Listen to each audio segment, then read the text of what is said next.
Hi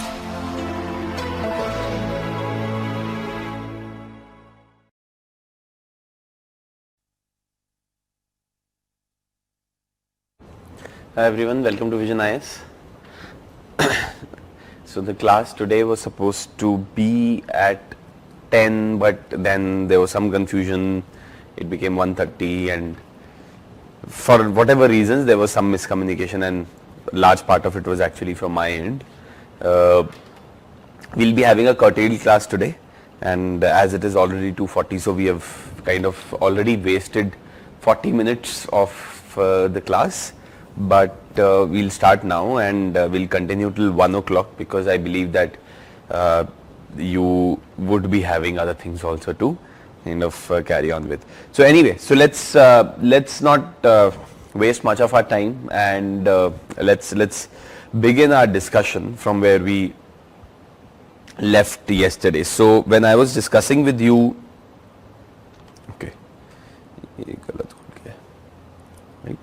so when I was discussing with you yesterday, I discussed with you the concept of code of ethics and code of conduct, and we also understood the concept of probity in governance. Of course, when I will be talking about corruption and utilization of public funds, I would be talking more about probity in governance and what are the ways to ensure probity in governance. We'll be talking about that in the next week classes. Today, one of the topics that I want to start with you is the topic of transparency and accountability. As we have already seen, in good governance there are various elements which have been given by World Bank which need to be satisfied. Among those, transparency and accountability lie right up there. In fact, when you read the first report from the second ARC, that is related to the RTI, it says that transparency is sine qua non of good governance. That is, if there is one word that is synonymous with good governance, that is transparency, right? One word that is synonymous with good governance is transparency. So that should tell you that how transparency is such a key aspect in good governance. In fact, in the first report itself, the second ARC says that RTI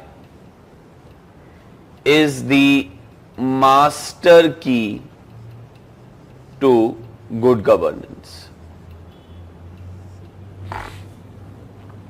So if you were to really unlock good governance, then the most important piece that is to be utilized is the RTI. It is the master key, because all the other questions, all the other locks in the entire jigsaw puzzle of governance and good governance can be, to a large extent, be resolved by other elements. But the one that holds the master key is the RTI. So from these two particular statements, you should be able to understand what exactly am I talking about and what exactly is the meaning of transparency. So let's try to decipher what exactly do we mean by the term transparency. What is the meaning of the term transparency? See, transparency as a term essentially means openness in functioning. When you are not opaque in your functioning is what is being transparent. When you divulge information about the decisions that you have taken, how you have arrived at taking those decisions, and what has been the impact of taking those decisions. When all the three things are out there in the open for others to scrutinize, analyze, and to even hold you accountable on the basis of that, is what is called as transparency. So transparency broadly means openness. And when we talk about openness, openness in what? when the decision making is happening at the policy level, when decision making is happening in governance, those decisions, how have you arrived at those decisions? What are the decisions? And how have those decisions made an impact or achieved the desired results? So that is what is called as transparency. If you look into the definition of transparency as per Merriam-Webster dictionary, it says the quality or state of being transparent. The quality or the state of being transparent as per the Merriam-Webster dictionary is what is supposed to be called as transparency. If you were to put it in other words, it could be called as, it means availability of information to the general public and clarity about the functioning of government institutions. Any government institution that is involved in taking decisions, implementing those decisions, is supposed to be transparent in its functioning, is a very basic and a cardinal rule of governance. And that is what this particular definition is saying, that transparency means availability of information to whom? To the general public, and clarity about functioning of the government institutions. Let us read the handout that has been provided to you. Handout नहीं आया है इसमें.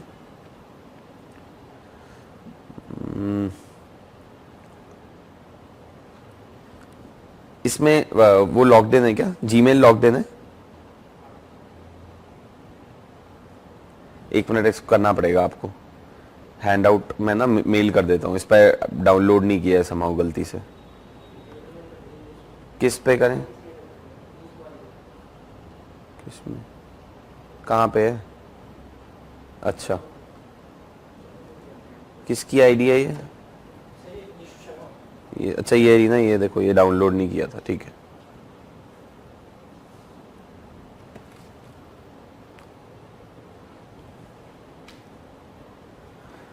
right. So when we talk about transparency, what it basically means is openness of decision making process and freedom of information to the members of public and media.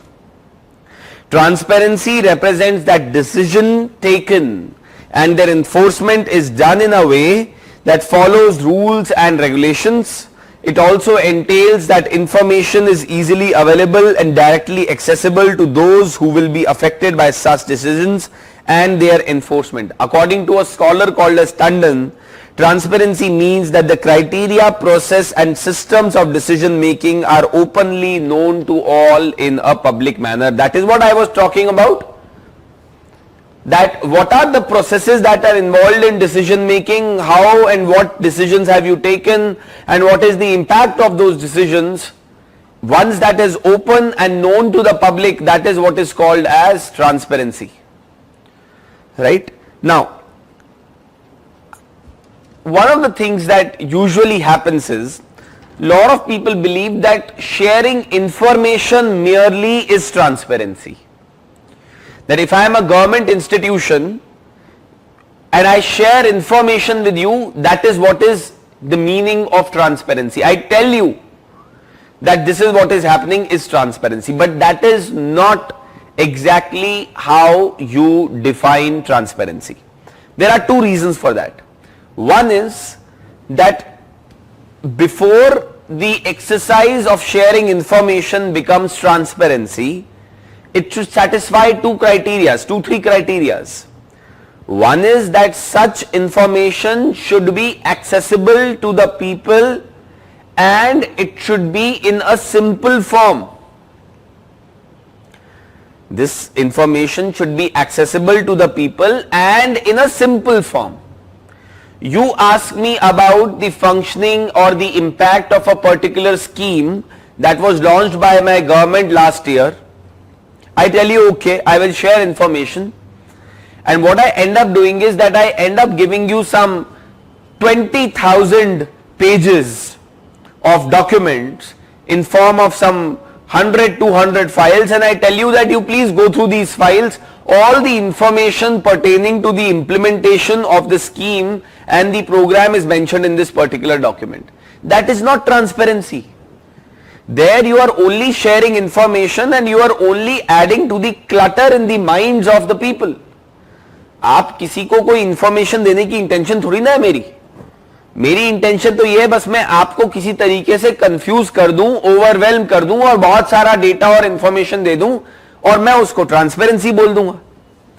And then I will blame you that see I already gave you the information. Now I am not going to sit down and analyze what has been the impact of that particular decision or that particular policy. So see, this is not what is called as transparency. Transparency ये नहीं है. Information आपकी केवल आप सिर्फ information share कर दें वो transparency में translate नहीं होता है. For it to be transparency, information that is shared should be accessible and in some form which is coherent to the reader or the audience to whom that particular information is being provided. One is that. Second is that on the basis of that information, if I cannot do anything, if I cannot take a subsequent action against you, in case there is some kind of a wrongdoing that has been done, that also is not called as transparency. When you are not open to feedback or when you are not open to criticism from the public on the basis of your performance, then also that is not transparency, even though you may be sharing all the possible information with the people. So transparency has to serve certain purpose. That is to allow the people to ask the questions of those in power. And that is to allow them to make more informed decisions on their own.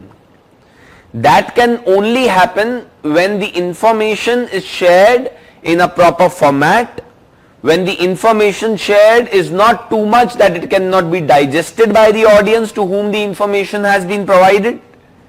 And it is also important that the information shared actually has some action point that can be taken by the audience or by the citizens or the public to whom the information is being provided. That is when transparency will, that is when information sharing will translate into transparency. So please see this. How does transparency differ from information sharing? This is something that has been provided in your PPT as well. It says that transparency is different from information sharing. How? The latter, that is information sharing, involves only providing the relevant information or data to the people, whereas transparency is a much broader concept. In transparent government system, the criteria, procedures and systems of decision making are openly known to all. Information sharing is sine qua non for transparency. The transparency is then in turn sine qua non for good governance. So what you need to understand is that there is, whenever any case study comes in the examination related to that there is some particular thing, wrongdoing that you have come to know which is happening in your department, or you launched a particular scheme, the effects have not been as great as you thought, questions are being asked, what would you do? Would you stonewall the RTI? Would you deny information under the RTI, or would you be willing to share such information? There you will have to talk about the concept of transparency. Similarly, let's say you are in a particular case study, they put you in a particular position as a DC or as a secretary, etc., in case of some particular department, and in the case study it has been given that you are a bit reluctant to share information because that may draw widespread criticism from the public, what would you do in such a situation? But the information that you possess is something which is very crucial for a lot of people in the society. What would you do? So there you will have to talk about the value and the concept of transparency, and you will have to say that considering the position that I am in and considering the responsibility that has been put on my shoulders to ensure that all my actions are open to scrutiny from the public, ensuring transparency in the functioning of my department and office is my first and foremost duty, even though that may lead to certain consequences.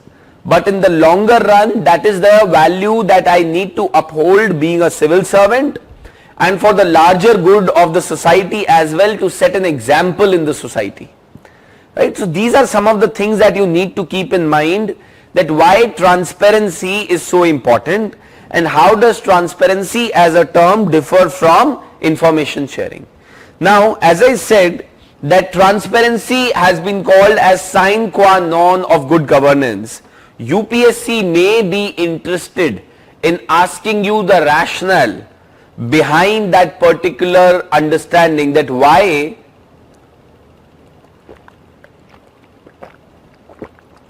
transparency is sine qua non for good governance. So let us look at some of the reasons that you can provide in the examination to justify your position that transparency is sine qua non of good governance. So let's look at some of them. What are some of the reasons that have been provided here? First one is to ensure efficient utilization of funds and to prevent financial misdoings in the government. It is very important that transparency is maintained in functioning of the government. And ultimately you need to mention that the money that the government is spending is not government's money, but it is actually the money that belongs to the taxpayers. It is taxpayers' money. And therefore the taxpayers should be aware of what exactly is happening to the money that has been provided to them. Right? Taxpayers should know what is happening to the money that has been given to the government. How is the government spending it? So this is very important because it helps in effective utilization of funds. Effectivity. And the other important thing is that it also prevents corruption and misutilization of funds. Right? So that is one of the things. Second is it allows decision making in a more objective and democratic manner. So here you can talk about that how it promotes participation. Transparency promotes participation.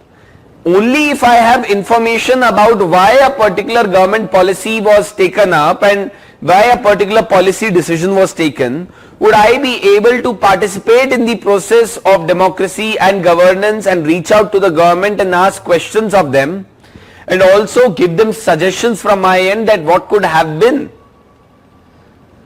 So another reason why transparency is sine qua non of good governance. Thirdly, it empowers the poor and the weaker sections of the society to demand and get information about public policies and action.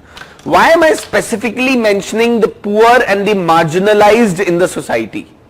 Why is transparency so crucial for the marginalized and the poor?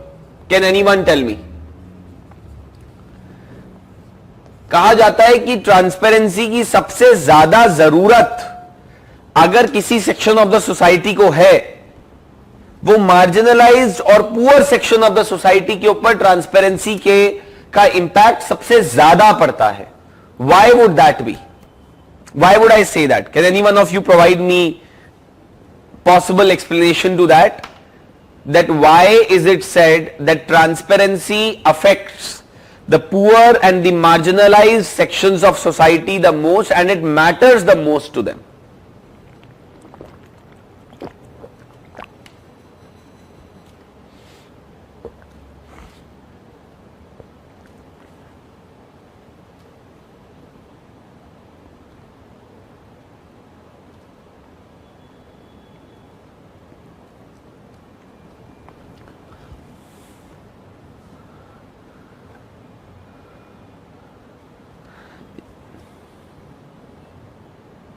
So Harshit is saying that because the government policies and schemes are largely aimed at the poor and vulnerable. Okay, that sounds like one reason but not the most valid reason.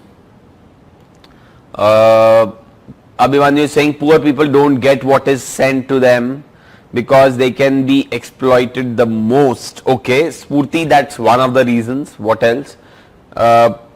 Wealthy and strong always have options and do not depend on the government much, whereas the marginalized depend a lot on the government. Very, very, very important point.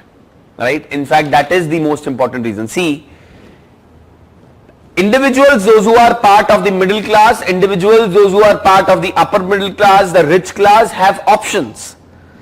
But today, if you are not able to get vaccine at the government health center, because वहाँ पे बहुत भीड़म भाड़ी है, धक्का मुक्की है, you can easily go to a private hospital, get the vaccine for yourself in some 800,000 rupees. It's not a lot of money for you. You will do that. So it does not really matter to you also कि अगर 800 रुपए की जगह vaccine 1000 रुपए की भी लग जाएगी तो आप बोलोगे यार 200 रुपए ही तो है. You will go and get vaccinated. You won't really ask questions of the government. Because you would think कि यार अब क्या 200 रुपए के लिए कौन इतना सब करेगा? Who's going to ask questions? But for a person who is living in that particular strata of the society, that 200 is all that he has. The impact that the decisions of the government make on the poor people is more than they make on the other sections of the society. Are you getting what I am saying, trying to say? See, these decisions that we are talking about, this decision making process that I am talking about, it impacts the poor the most. Because as someone mentioned that most of the schemes and the programs of the government are targeted towards the poor. In fact, poor are largely dependent on the government for their well-being and for their existence. You and I are not so much dependent on the government for our existence. A lot of sections in the society are. And therefore it is very important that especially for the marginalized and the poor, transparency is there. And see, one more thing is there. You and I, if we want to express our opinion and get information, we have ways. We would know someone, some way or the other we would get help. The one who's poor and marginalized does not have that network to get that information or to be able to ask questions. So transparency is even more important for them, because in their case they do not necessarily have the resources and the power to be able to raise questions of the government. Right? Let's see some of the other answers that may have come in. Most of the policies and benefits are related to poor and do not reach them due to corruption and misuse of funds. Yes, Vandana, you can give that as also a reason. What else? Generally unaware about government policies for their welfare. Neha is saying yes, that's a good point. What else? Durgesh is saying they are affected mostly, and also in most of the cases they are not aware of where to get these details and information from the government. Bhuvana is saying that because they are devoid of information in general and hence cannot make informed decision. Sahil is saying because major funding is for their upheaval only. Yes. And Sahaj is saying because they have the least approach and the help that is needed to get informed. Yes. So they do not have the resources, they do not have the network to be able to get the information and hold the government accountable. And ultimately these are the sections that are affected the most by the government decisions, not the middle and the middle class or the rich class. Yes, of course they are as well, but अगर petrol का दाम 95 रुपए से 98 रुपए हो जाएगा, 95 से 98 हो जाएगा, या 90 से 100 भी हो जाएगा, it will not really make such a huge difference to a person who drives the car, but it will make a whole lot of difference to a person who uses the bus, to a person who uses a scooter. It will make a whole lot of difference to a person who is using some kind of public transport which is dependent upon the fuel prices. impact would be felt the most at the bottom of the pyramid. Further, ensuring accountability of government to the people. This we have already discussed, that if there is no transparency, if there is no information about the government and its functioning, how can I ask questions of them, and how can I ask them that have you done what you were supposed to do? I would not be able to do so. So that is another limitation which is there on the concept of, or the importance of the concept of transparency. In fact, it is said that transparency and accountability go hand in hand. Without transparency there can be no accountability. I hope you understand why.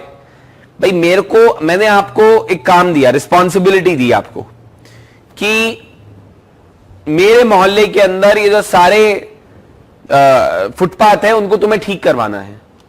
This is the responsibility that I gave to you.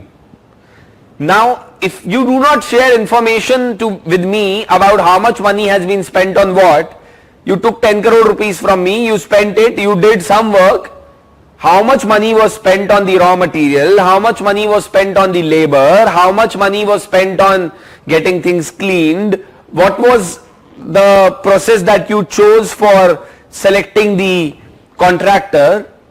If all these information are not shared with me, how am I going to hold you accountable? The only way for me is to see whether the road has been constructed or not, but what if the road breaks down? How will I hold you accountable if I do not have information about what exactly has happened? So without transparency, accountability is null and void. It is a zero concept. Other thing is that to promote trust between civil servants and citizens, it is important to promote transparency. ये बहुत important aspect है. अगर आपको civil services, civil servants और government के बीच में एक trust deficit bridge करना है जो कि यूजुअल सर्कमस्टेंसेस में एग्जिस्ट करता है, it is important then in that particular cases और in that particular situation transparency is there. Then because once the information is available, then I would start doubting you less as a citizen. Then it promotes a citizen-centric administration. Why? Because again, only when the person would have information can he demand rights and can he or she demand improvement in services.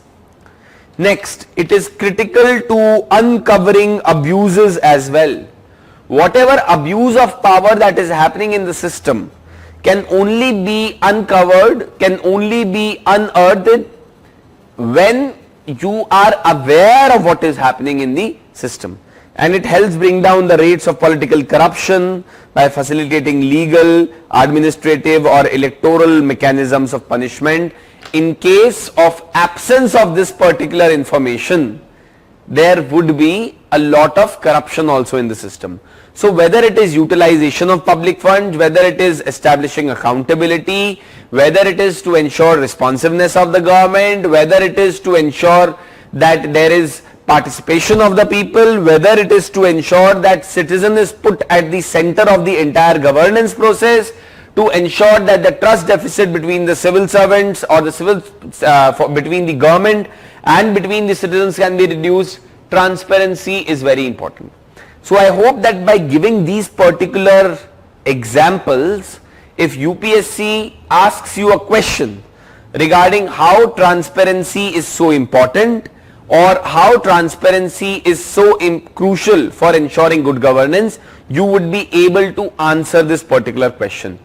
Now my suggestion to you though would be that you should give some examples also here to tell that how transparency in a particular situation may have led to reduced corruption, or you could give an example of how transparency actually helped. Could be either of the ways, right? Could be either of the ways. So you tell me what are some of the examples that you may want to give for that. Are there any examples which are there in your mind regarding transparency? कोई examples हैं जहां पे आपको लगता है, and don't give me personal life examples per se, try to think of examples from public life, from civil services, from government, where you think transparency in a particular thing has helped. It could be some scheme or program of the government. It could be some initiative. It could be anything. What you think where transparency has helped a lot.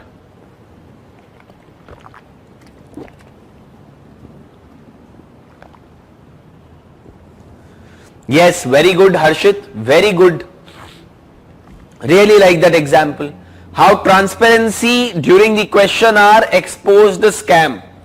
Some of you may know about Feroz Gandhi, husband of Indira Gandhi, who happened to ask question on the floor of the house in the parliament, and somewhere or the other, it was not intended, ended up exposing a scam of his own government. Right? What else? Direct benefit transfer. You could talk about Chhattisgarh PDS system. That was the much glorified system. Of course, there have been issues that have come up with that, its implementation as well. But Chhattisgarh PDS system was one such system which was put into place. Chhattisgarh जो PDS system था, जब उसको system में उसको implement किया गया, तो वहां पे इस लेवल तक ट्रांसपेरेंसी थी कि कौन सा ट्रक किस गोडाउन से कौन सी फेयर प्राइस शॉप के लिए कब सामान लेके जा रहा है, वो पूरी ट्रैकिंग थी उसकी online.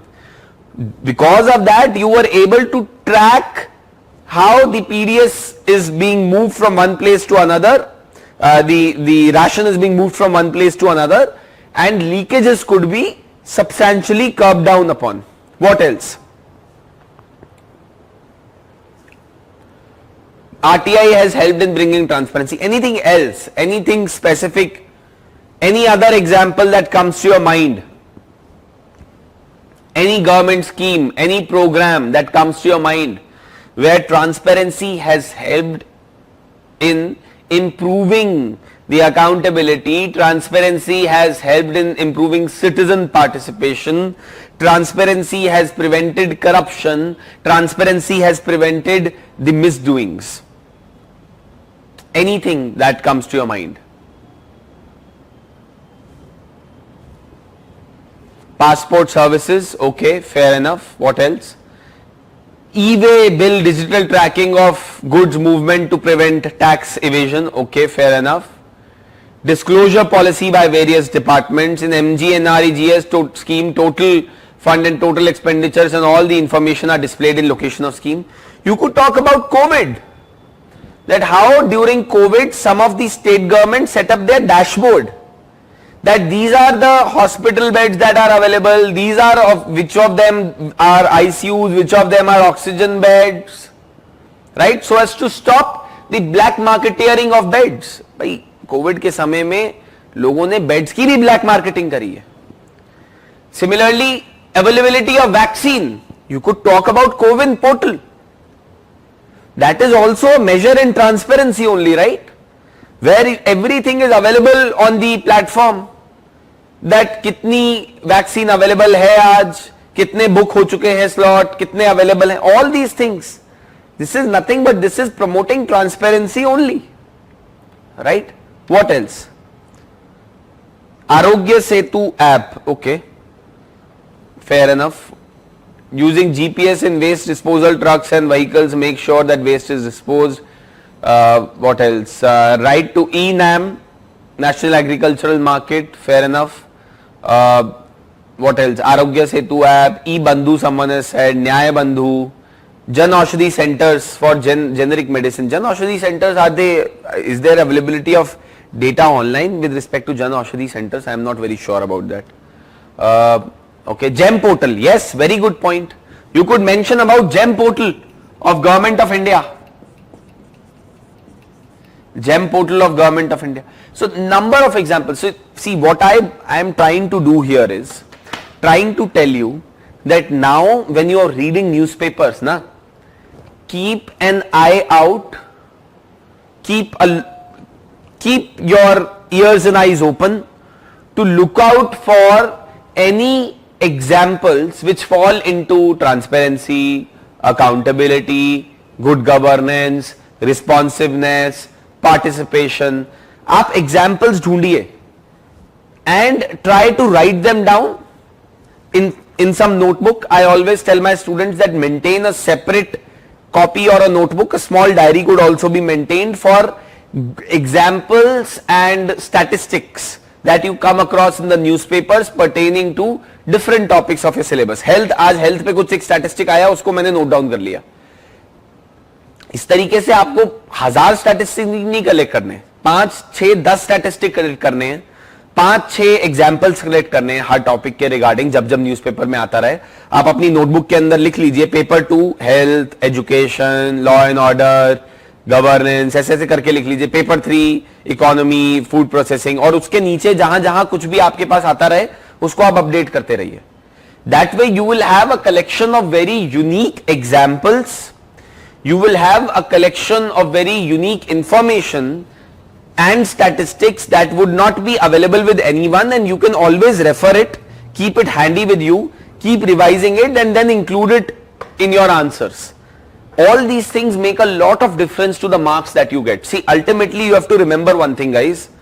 You do not need to secure 100 marks more than the competitor. If you look at it that way, then it is going to be a problem. The way you need to look at is that I need to secure 20 marks extra in every paper. आपका objective 100 marks total लाना है ना ऊपर अपने competitor से, तो मतलब कि आपको 20 नंबर ऊपर लाने हर पेपर में. If you have to target getting 20 marks more than your competitor, then again break that down. You don't need to get 20 in the entire paper, baba. You just need to get 1 mark more in every question. And to get that 1 mark each is much easier, believe me. Only if you show the uniqueness in your answers, if you can present your answers in a very effective manner, and that 1 mark you are able to extract out of something extra or something new that you are giving to the examiner. बस यही है सारा खेल. Of course, that means that first and foremost you have to reach that level of, let's say अगर आपके 70 या 80 आ रहे हैं एक पेपर में, आपको 100 स्कोर ले जाना है अपना जनरल स्टडीज में एक पेपर में, तो पहले 70-80 वाला लेवल भी पहुंचना है, उसके बाद ही हम वन कर पाएंगे. But I believe that most of the people those who appear in the mains examination are already at that level of 70-80. आप क्वेश्चन, आप जो कंपटीशन है बहुत ज्यादा बढ़ चुका है एग्जामिनेशन में, right? So that is lot of deserving candidates are not getting the opportunity to write the prelims as well. Because prelims itself has become a matter of luck to an extent, and then there is very, very, very sharp competition in prelims. Half a mark here and there and you are out of the list. Anyway, now let's talk about what are some of the issues with transparency in India. Why is India ranked so low on the Transparency International Index? Why is it said that functioning of government in India is not as transparent as it is supposed to be? So let's talk about that. Issues with transparency in case of India.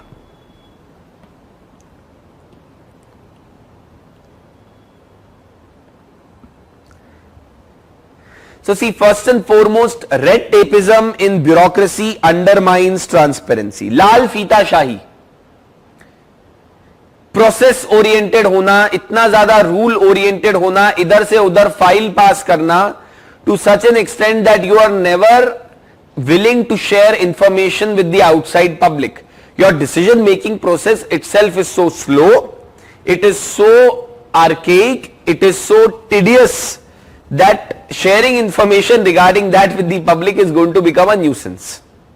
Second, official secret act of 1923, official की spelling गलत है यहां पे, official secrets act of 1923 is a big hurdle to transparency.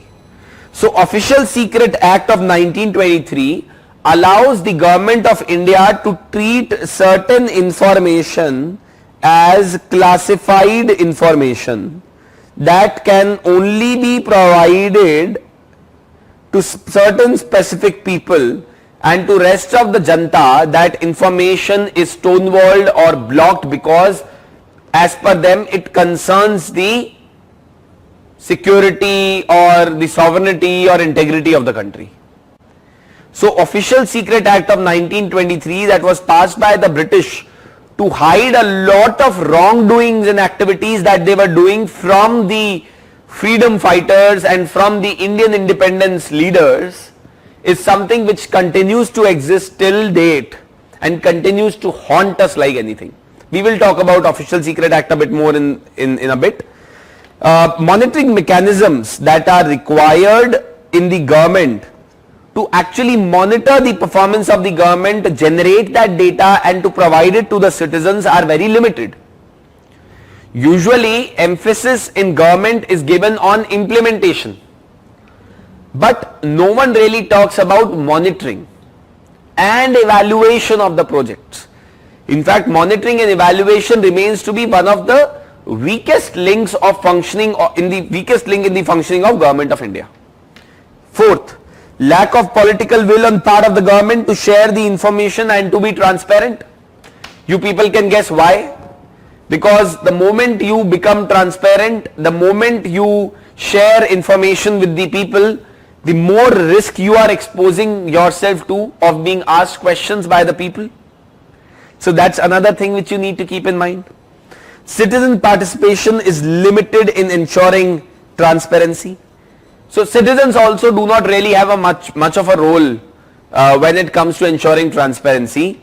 Very few citizen groups, very few times you will find citizens asking questions of the government and asking them to provide them information and share data with them. In fact, this responsibility of galvanizing and mobilizing the citizen to ask questions of the government and to demand transparency in the functioning of the government is to be performed by, this act is to be performed by the media and civil society. The problem is that media is compromised. The media is not as independent as it seems to us. And media is interested, and media's priorities are different. They are interested in other things rather than in really asking questions and ensuring the accountability and the responsibility of the government. And again, please do not let anyone fool you by saying that, this is a very recent phenomenon. There has been a constant downgradation in the transparency standards of the government that we have witnessed over last 2 to 3 decades in India. Constant. Some people may say that yes, there has been an improvement also because of the RTI etc. and because of digital governance and e-governance coming in. But that is not something which the government has purposefully done. It was the needs of the time. That is what I personally believe. Then the size of the government can also become a hurdle at times to ensure the transparency. आप किस level पे check करोगे, कितने लोग हैं, किस level पे decision making हो रही है, कौन कैसे कर रहा है, इतना ज्यादा बड़ा साइज है गवर्नमेंट का that to keep a check on each and every action of the government also becomes impossible in India. Government is an elephant. I was speaking to one of the senior IAS officers, 2010 batch officer in Assam, and he told me something. He said that, I was telling him that, government is like an elephant. It takes time to move. So he said that yes, government is an elephant at times. Even the trunk moves faster than the tail. Our tail moves slower. So the government is a very funny phenomenon. You people will realize it when you get into the government.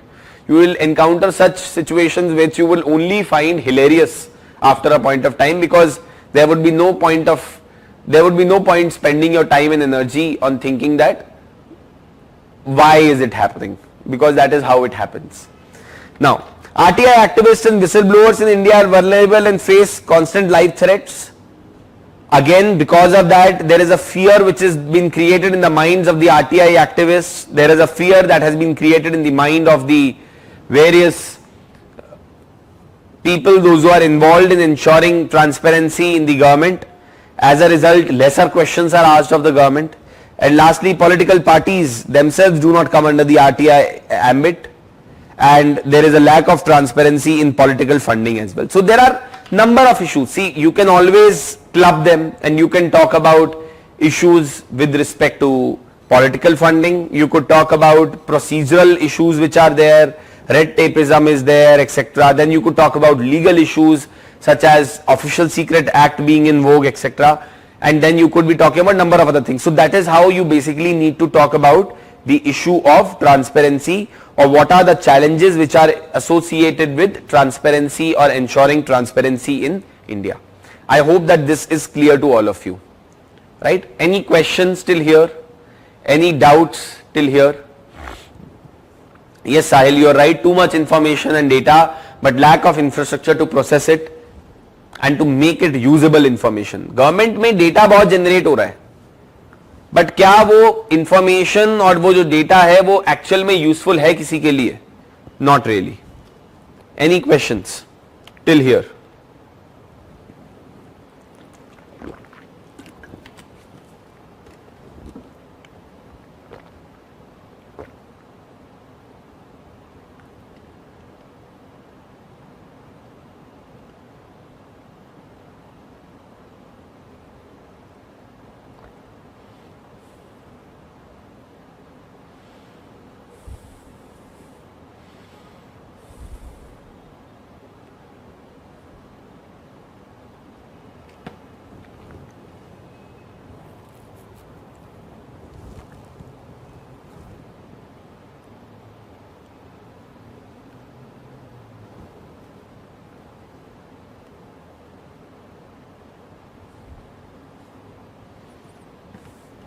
Okay.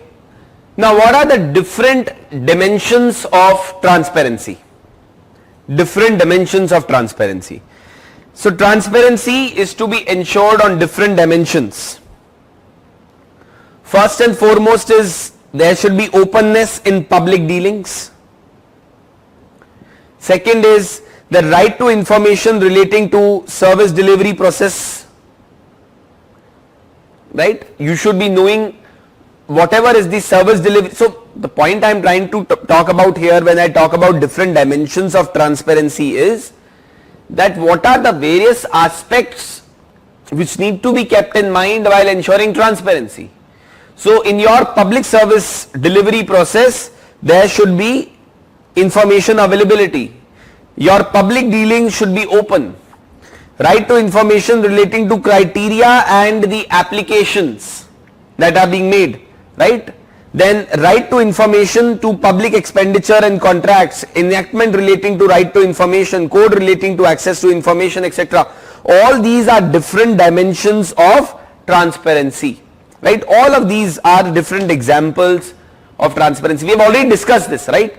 So the point is that there are various aspects of transparency. Transparency is not just about information share कर दिया. आपको हर step पे देखना पड़ेगा कि क्या public के पास, citizens के पास अवेलेबल इंफॉर्मेशन है in adequate quantity to be able to take information, to take decisions and to hold the government accountable. So what are some of the ways in which transparency can be ensured in governance? अगर आपको governance में transparency ensure करना है, leading to accountability etcetera and whole lot of other things, what are some of the ways? See, the most important tool that has been given to citizens in India in last 2 decades is the RTI. This is something that evolved from various local level initiatives that were taken by some of the states and gradually precipitated in form of the RTI Act of 2005. There was a Freedom of Information Act also that was passed by the NDA government in the year 2002, but there were several loopholes and there were several lacuna in its implementation, and therefore that was replaced with the RTI in 2005. The RTI Act of 2005 is that one all-encompassing legislation that has been enacted by the Indian Parliament to allow the citizens in India to get information about the functioning of the government, something that was not allowed before the RTI, and that was prerogative of only a select few in the democracy. Only parliamentarians, say for example, could ask questions of the government on the floor of the house, and there were some other ways that were there, but the rich and the mighty were the only people, those who could ask questions of the government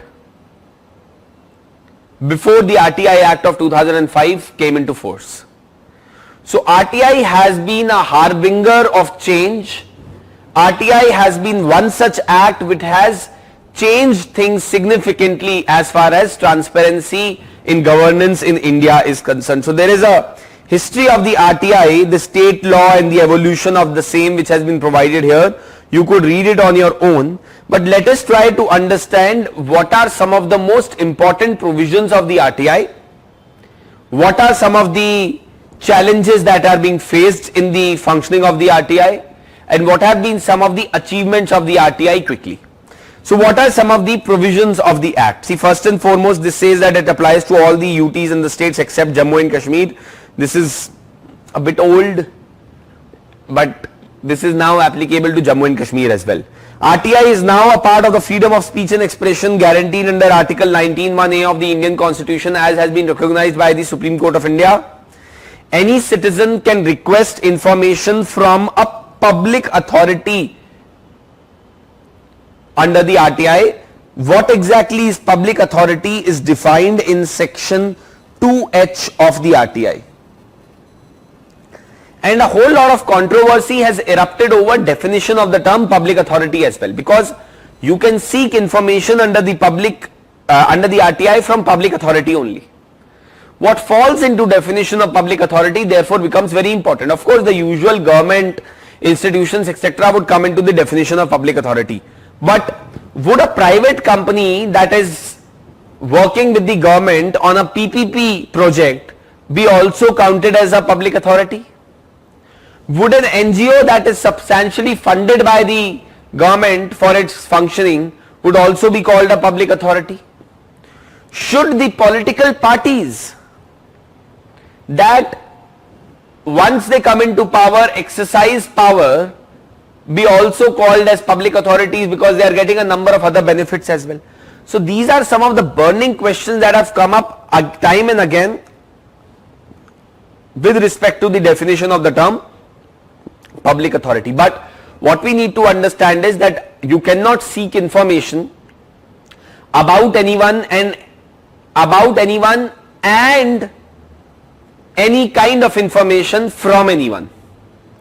You can only sort information or you can only get information from the public authorities. केवल आप public authorities से information seek कर सकते हो, और उस case में भी थर्ड पार्टी इंफॉर्मेशन आपको अलाउड नहीं है. If there is a third party that is involved, let's say that you gave the UPSC examination, now you want to see the copy of the topper of the UPSC examination of last year. That will not be allowed to you because that does not fall into the definition of the information being solicited from a public authority. That is a third party that comes into the picture. I hope you are getting what I am trying to exemplify here. Now let's proceed further. And then you can seek reply from that public authority within 30 days. If you are unsatisfied with the reply that has been given, if your RTI application has been rejected, then you can make an application to the appellate authority. Usually in government offices, the way the RTI functions is that every government office would be having a public information officer who will be designated officer for providing replies to RTI queries. Her government department और office के अंदर आपको एक public information officer मिलेगा जिसकी responsibility है RTI के respect में कोई भी क्वेरीज का रिप्लाई करना. अगर आप उसके जवाब से सेटिस्फाइड नहीं हैं तो आप पीआईओ के खिलाफ एक अपील फाइल कर सकते हैं. That can be filed in front of the appellate authority. Usually appellate authority would be someone who would be senior of this public information officer. Once you have got information, let's say appellate authority से भी आप satisfied नहीं हैं, then in that particular case you can approach the information commission against the decision of the appellate authority. So there is a whole lot of process that is involved in the entire chain of the RTI, that the RTI is to be filed in front of the PIO, PIO's decision can be challenged in front of the appellate authority, and appellate authority's decision can be challenged in front of the Information Commission. The Act also requires every public authority to computerize their records for wide dissemination and to ensure the overall general standards of transparency in functioning of the government. Section 26 of the RTI talks about the same. And it is not applicable on private sector bodies is something that I have already told you. Now, what are some of the exceptions under the RTI Act which we need to be aware of? Right? What are some of the exceptions?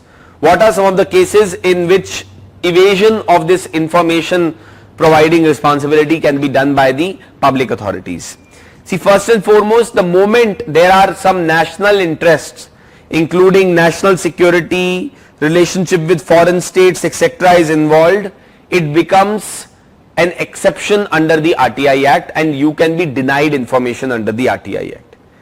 You cannot get specific information about some of the specific security agencies as well, including, let's say, RAW, Directorate General of Income Tax, Intelligence Bureau, Central Bureau of Investigation, Directorate of Revenue Intelligence. You cannot get information about them. These particular entities, their name have been mentioned in annexure in the RTI Act and you cannot get information about their functioning. So that is another exception or limitation on the RTI Act.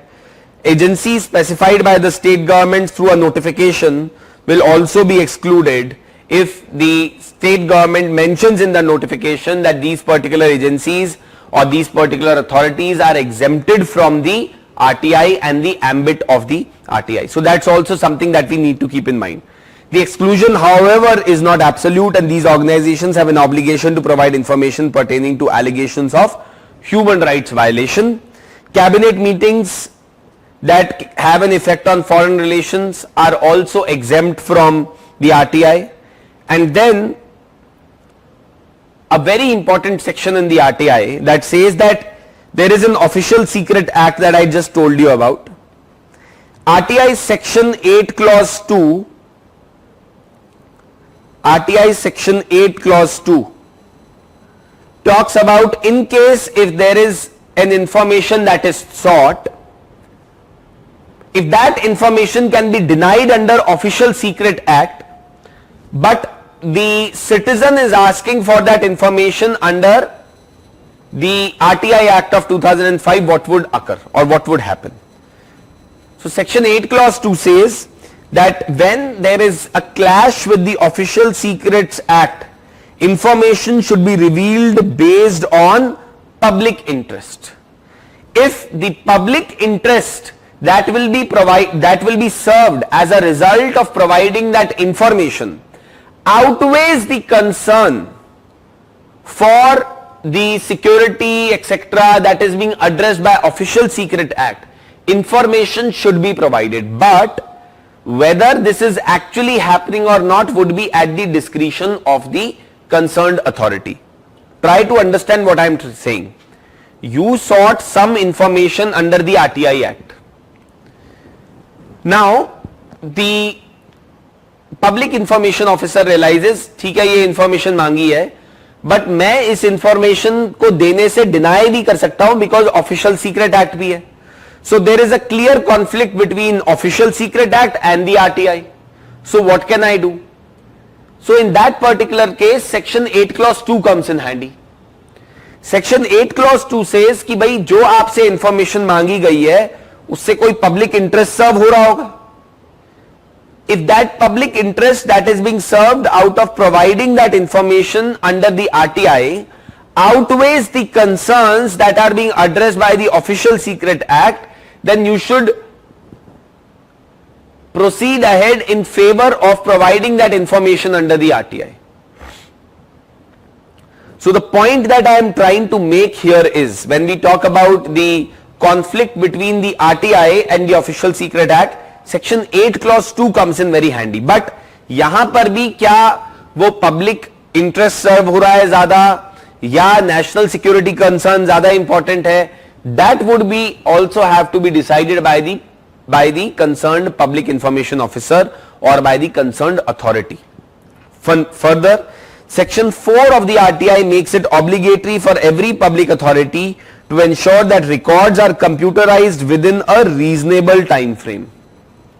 Digitization of records is a responsibility that has been placed on government departments and authorities to ensure the transparency in functioning of the government. Further, in the case the information sought is denied, the information officer concerned has to justify his or her decision in terms of exceptions mentioned in section 8 clause 1 or section 24 read with second schedule of the RTI Act. अगर आप कोई भी information deny करते हो third party basis पे या section 8 के basis पे, तो आपको अपने रीजंस और जस्टिफिकेशन में as a public information officer वो मेंशन करना पड़ेगा. ये सब बातें मैं क्यों बता रहा हूं? One is of course theoretical questions can be asked, but more importantly in examination a case study may also be asked that you are public information officer, a particular information has been sought from you, what would you do? In that case, if you write down these sections, if you talk about that I will also, let's say आपको ऐसा एक case में दिया जाता है कि आपसे information मांगी गई है बट वो इंफॉर्मेशन ऑफिशियल सीक्रेट एक्ट में आप डिनाई भी कर सकते हो. अब आपको कंफ्यूजन है कि क्या मैं वो इंफॉर्मेशन प्रोवाइड करूं कि नहीं करूं, तो आप डिसीजन कैसे लोगे? तो वहां पे आपको आंसर में पब्लिक इंटरेस्ट के कॉन्सेप्ट को बताना पड़ेगा कि मैं देखूंगा पहले तो आप पब्लिक इंटरेस्ट डिफाइन करोगे, फिर आप बोलोगे कि मैं देखूंगा कि public interest is outweighing the concerns that are being addressed by the official secret act और नॉट. अगर वो हो रहा है तो then I will proceed ahead by providing information under the RTI act. Right? What is the need for the RTI? What is the importance or significance of RTI is something that we can gather from here. The court says that information is the oxygen of the modern age. It seeps through the walls, topped by barbed wire. It wafts through across the electrified borders. जितना रोक लो information को वो रुकेगी नहीं. So therefore, it is important that you have a proper mechanism in place to ensure providing this information to the citizens. So secrecy has been the norm and transparency an exception in any state and part of the world.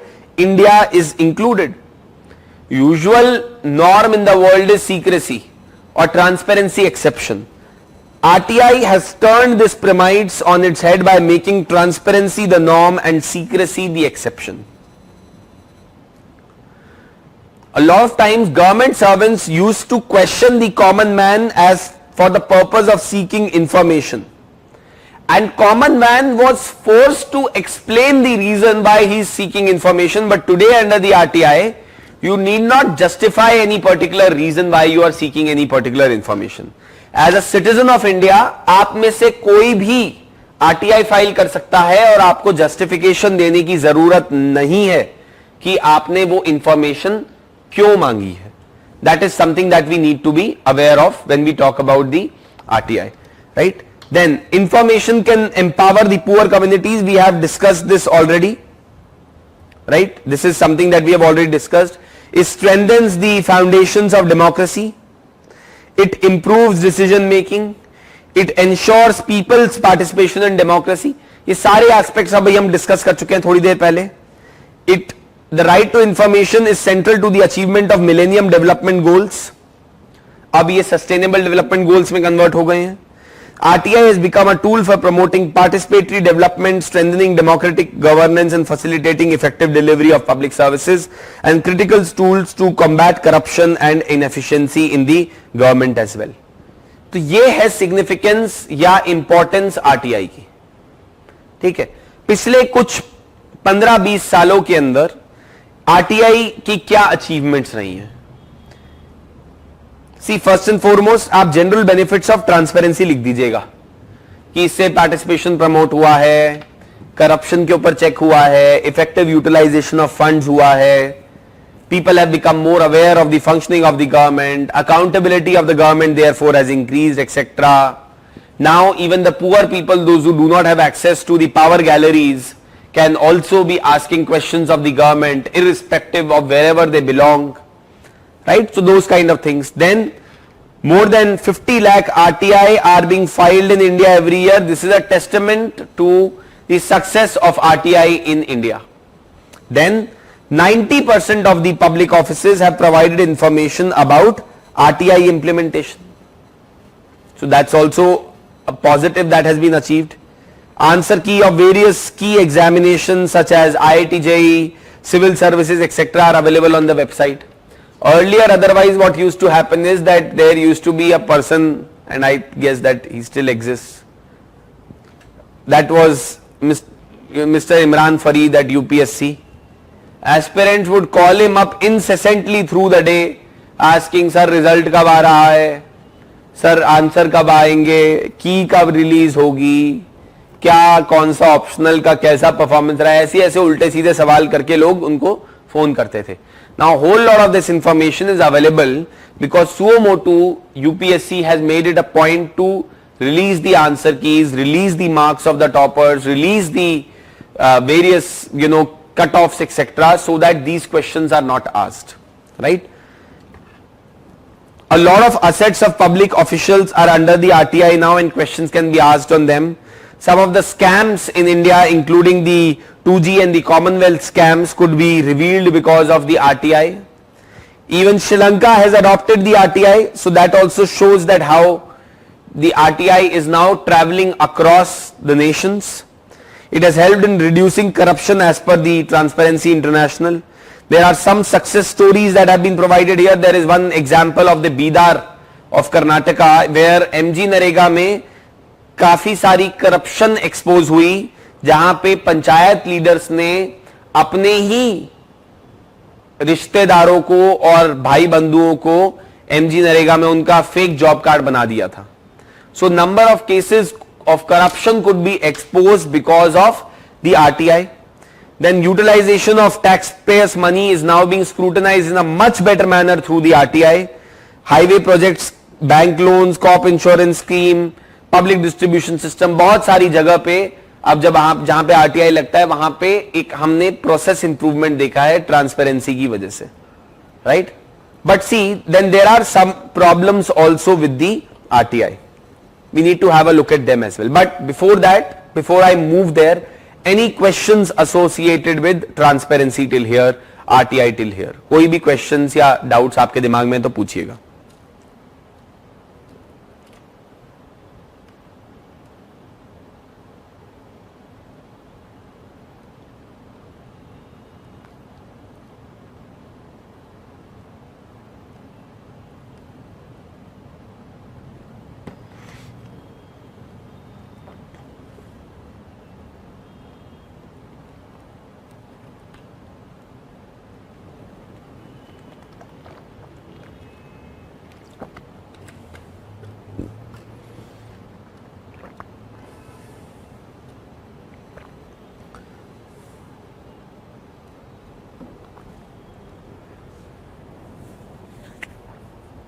Okay, so let's proceed further now. What are some of the things that are crippling the RTI? What are some of the problems with the RTI? Let us try to talk about them. Now see, it has been 10 years since the law was passed, but there are some problems with the inefficient implementation. ये of course थोड़ा पुराना एक article से मैंने data उठाया, but वहां से आपको इंफॉर्मेशन फिर भी मिल जाएगी. क्या मिल जाएगी? Requests that are pending for disposal at the end of the reporting year, every year आप देखिए 2014-15 का भी अगर आप डेटा देखोगे, there are more than 9 lakh request for RTI that are pending disposal. So there is pendency that has come into the RTI also. Second is the number of public authorities that are registered with the information commission. This number has not really increased at such a vast and a fast pace as it was expected to increase. What are some of the reasons for the inefficient implementation of the RTI? Poor record keeping practices within bureaucracy. Bureaucracy के अंदर जिस तरीके से records रखे जाते हैं, information को classify करके रखा जाता है, information को sort करके रखा जाता है, that in itself is done in such a haphazard manner that if you actually want to seek any information as citizen or as public, getting that information is extremely difficult from the government offices. Because उनके पास proper तरीके से tabulated form में data नहीं है. तो जब आप उनके पास इंफॉर्मेशन मांगने जाएंगे तो वो आपको एक बहुत ही रॉ डेटा पकड़ा देंगे. And then it again comes down to the question of that should the data that is being provided or the information that is being provided under the RTI to the citizen not be crisp and precise. अगर मैंने एक specific सवाल पूछा है तो मेरे को specific data दीजिए rather than providing me hundreds of files.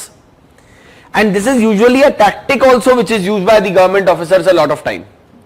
If you file an RTI, they will ask you to come and visit the office and give you an opportunity to physically inspect the records. और वो आपको डाल देंगे किसी एक file room के अंदर जहां पे हजारों फाइलें होंगी और आपको बोलेंगे कि इंस्पेक्ट कर लीजिए आपको जो करना है. So the point I am trying to make is that the record keeping practices that exist at the bureaucracy in India is something that is very counterproductive and something which is not in the interest of ensuring transparency under the RTI. Lack of adequate infrastructure and staff for running information commission. That is also something which we need to be aware of. Next, dilution of supplementary laws such as the Whistleblower Protection Act. In case there is a wrongdoing that is exposed, a person would be exposing that under the whistleblower protection. उसको भी तो protection देने की जरूरत थी. RTI activist भी एक whistleblower की तरह ही काम कर रहा है. उसको भी whistleblower protection act देने की जरूरत थी. But whistleblower protection act has been largely said to be very weak. और information commission की तो आप बात ही मत कीजिए. Information commission in India have been functioning at almost 20 to 30% capacity. There are absolutely no staff. There are no officials, those who've been hired, or there are lot of positions are free, are vacant. As a result of that, the RTI is not really being enforced properly, right? So these are some of the things that you need to be aware of. Now, what are some of the other problems which are there with the RTI? See, first and foremost is lack of awareness. Now, let me ask you a question before I proceed ahead. How many of you have ever filed an RTI?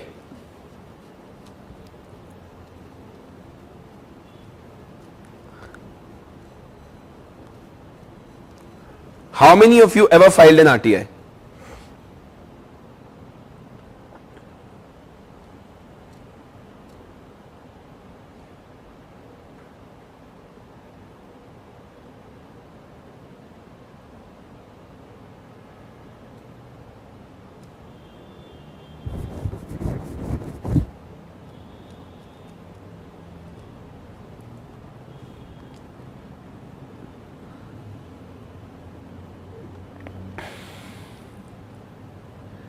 Some of you are saying you have filed an RTI once, some of you are saying never.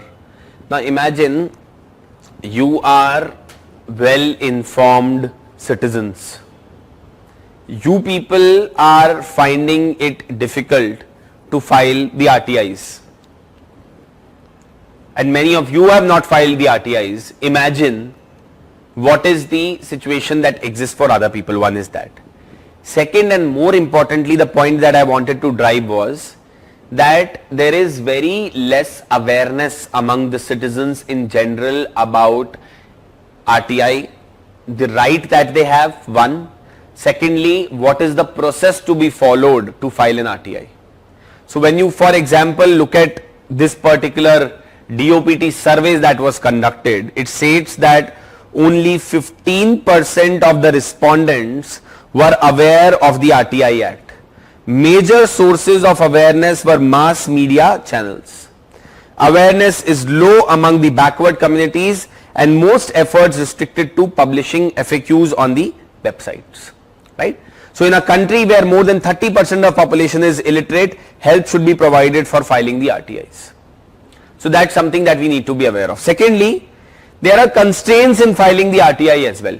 Is there any specific manual that is available कि RTI के अंदर किस तरीके के questions पूछने चाहिए? किस तरीके से क्वेश्चंस पूछने चाहिए, एक आरटीआई कैसे फाइल करना चाहिए, nothing is available. It is just said कि बेसिक फॉर्म के अंदर भर दीजिए, आप बेसिक तरीके से क्वेश्चन बना के भेज दीजिए. Of course, but then the thing is that with RTI your questions have to be specific, your questions have to be pinpointed, your questions have to be about what is the number of people that have been served as a result of this particular scheme, etc, etc, etc. So these are the things which are supposed to be filed in form of an RTI.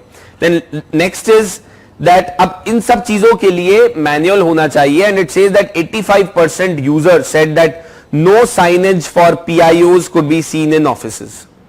Citizen charter के साथ जो problem exist करती है वही same problem exist करती है RTI के साथ भी.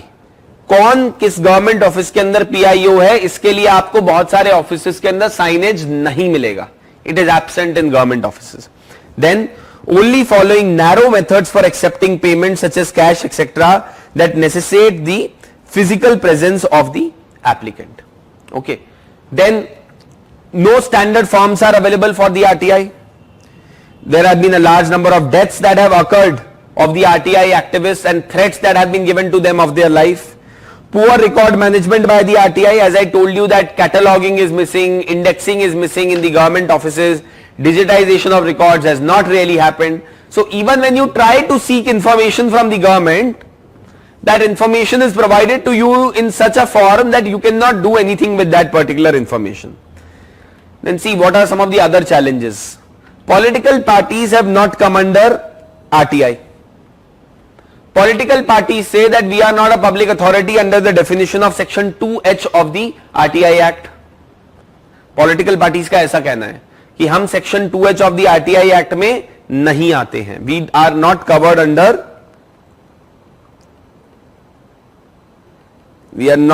under section 2H of the RTI Act. Right? Then most NGOs and private organizations have been kept out of the RTI Act. Then judiciary has allowed RTI in a very limited manner. Judiciary बोलती है कि judicial decisions पे RTI नहीं लगेगा, कुछ administrative decisions में लगेगा. उसके अंदर भी they make a lot of exceptions and provide information only about certain things. अब appointment of judges के ऊपर भी RTI नहीं है. So I don't really know on what basis a particular judge has been appointed. Then only in 1% of the cases were fines imposed on public officials, those who did not provide information within the designated 30 days time or 90 days time as appellate authority. केवल 1% Ering officers के ऊपर penalties लगी हैं. 2 lakh cases have been pending with the Information Commission.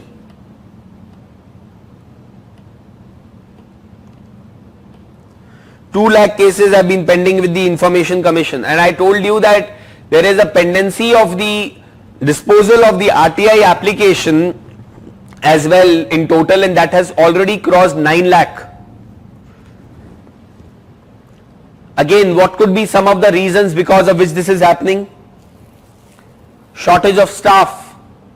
The processes that are being deployed are too cumbersome. The reasons that are being provided by the government offices for denial of information are too procedural, and therefore it requires a whole lot of debate and argument to be proven in front of the Information Commission that yes, this information should be provided by the public authority concerned. Third party information are commonly used to deny information. Section 7 and 11, right? Then passing the buck under section 6(3) of the act. अच्छा, अब section 6 clause 3 of the act में अगर आपसे information मांगी गई है तो आप किसी और पार्टी के ऊपर भी ये डाल सकते हो कि भाई ये तो मेरा इंफॉर्मेशन एरिया है ही नहीं, तो अब वो दूसरी पार्टी के पास जाएगा. दूसरी पार्टी को जब वो रिक्वेस्ट ट्रांसफर होगी, they will also get 30 days. हो सकता है कि with in those 30 days they may again pass the buck to some other authority and say कि नहीं मेरे पास नहीं है, इसके पास अवेलेबल है. So the entire purpose of RTI gets defeated, right? Then third party information के बारे में तो हमने ऑलरेडी बात कर ली थी. Then there are issues related with the information itself under the RTI. The information that is being provided is poor quality information, not sorted, not catalogued, not indexed. No use of inspection of records by the PIOs. And failure to provide timely information in 30 days is something that has also been seen with the respect of the RTI. और मैंने यहाँ पे आपको ये बोला था एक और चीज की inspection, physical inspection of records is allowed by PIOs a lot of times, but a lot of times PIOs do not allow physical inspection of records as well. So that is also something that you need to keep in mind. Okay. Now, Satark Nagrik Sangathan, an organization that is run by Anjali Bhardwaj, has been doing a lot of work with respect to the RTI, and in one of the reports they say that there was no functional State Information Commission in Tripura since May 2019. Andhra Pradesh State Information Commission was not functional for 17 months. SICs of Tamil Nadu, Andhra Pradesh and Rajasthan were functioning without a chief, State Information Commission chief. The Central Information Commission is functioning with 4 vacancies even as its pendency has risen to 33,000. So these are some of the challenges which have been witnessed in the functioning of the RTI, right? But एक और argument raise किया जाता है RTI के साथ on the other hand, on the other side, and that is that RTI तो ठीक है, उसके साथ challenges ठीक है, but there are vested interests also, those who are involved in misusing the RTI. So what is the contention which is being made there? Frivolous cases are being filed, as a lot of people say, to harass the officers. But as per the National Campaigns for People's Right to Information, only 1% of the cases are frivolous in nature. So you cannot make that as an excuse for denying information to the citizens. A lot of times civil servants deny information, public authorities deny information to the citizens under the RTI Act, citing that हमारा काम बढ़ा दिया है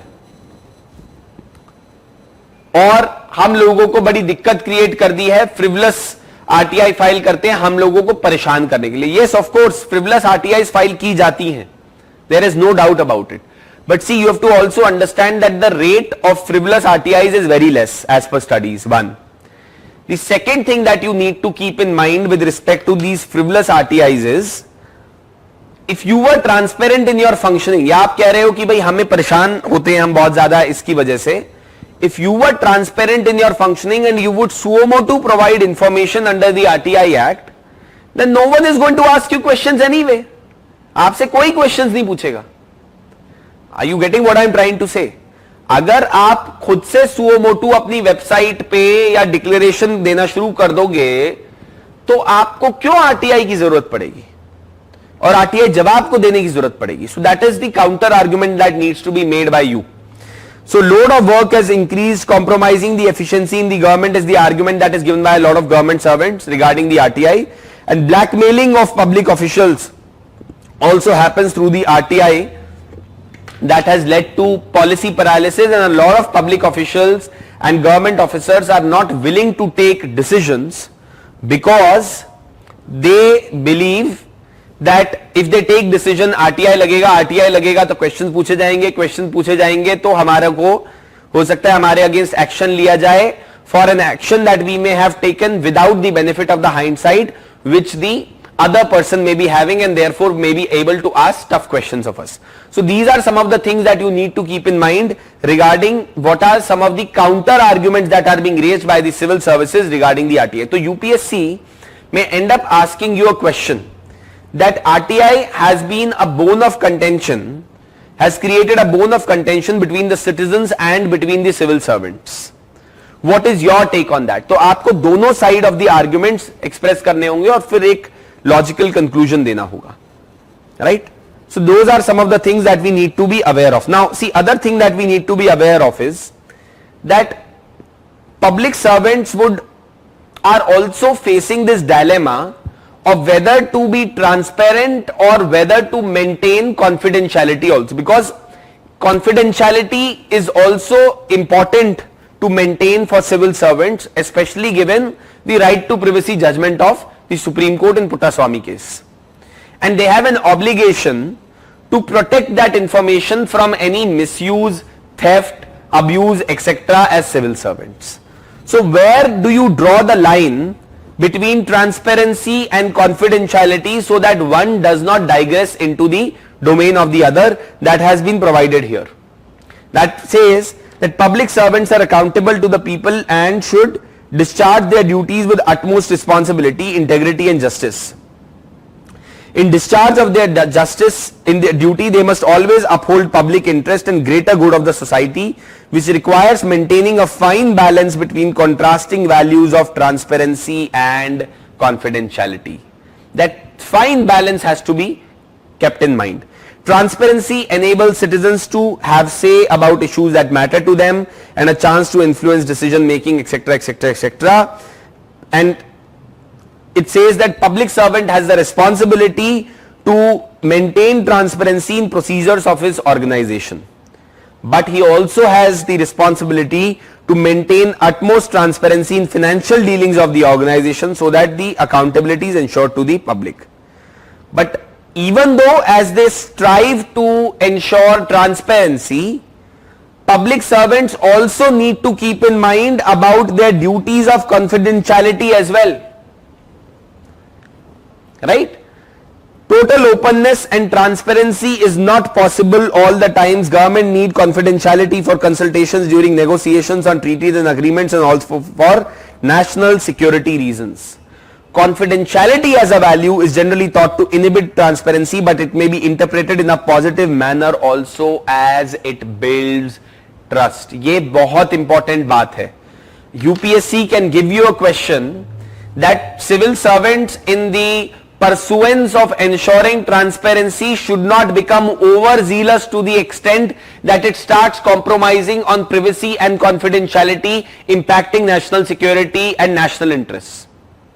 That is the kind of question that can be asked by UPSC and they may ask you to analyze or justify that. वहां पे आप ये बोलोगे कि भाई ट्रांसपेरेंसी इंपॉर्टेंट है, बट इतना ओवरजीलस नहीं हो जाना चाहिए कि आप कॉन्फिडेंशियलिटी को भी कॉम्प्रोमाइज करो. And do not necessarily look at confidentiality as opaqueness.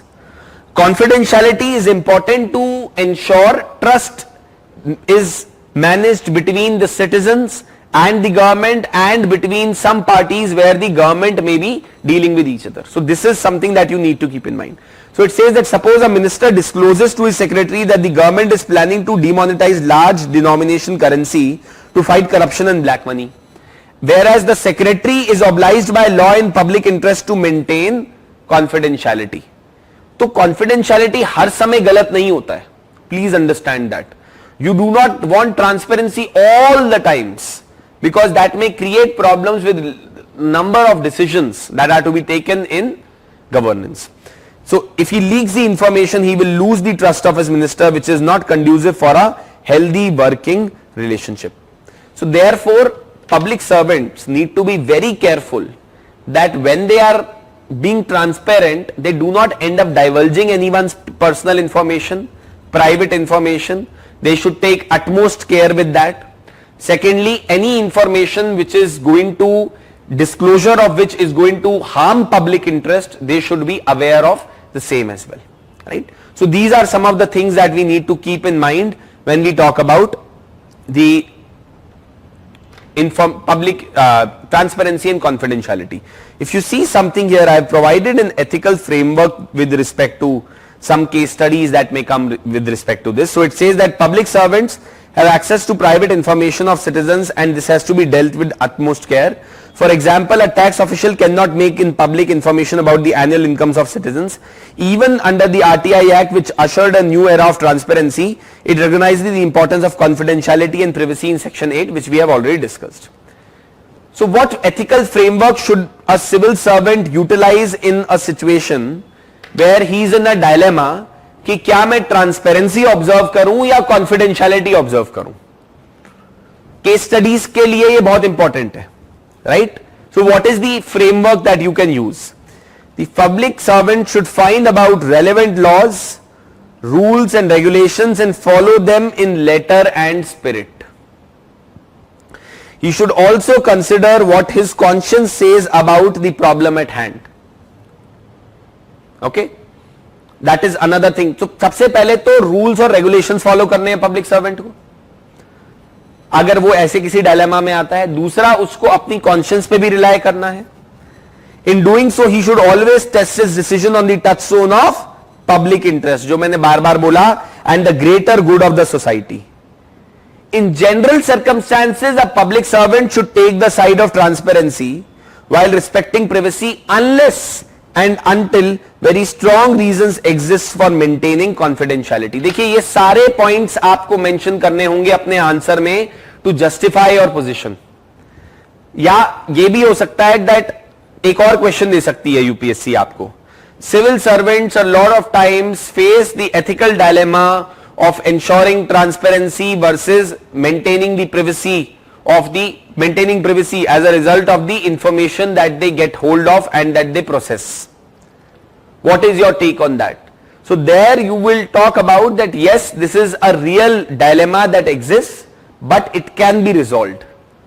और इसके resolution का तरीका ये है. तो ये आपको कुछ 3-4 चीजें एक broad framework दिमाग में रखना होगा जो आप suggest कर सकते हो examiner को. The public servant duties remain many, complex and often seemingly contradictory, but successful public servants recognize their multiple roles and prepare for them. They know that transparency is a norm unless public interest and law obliges confidentiality. This is something that we need to be aware of when we talk about the dilemma between the two values. Any questions still here? Please feel free to ask.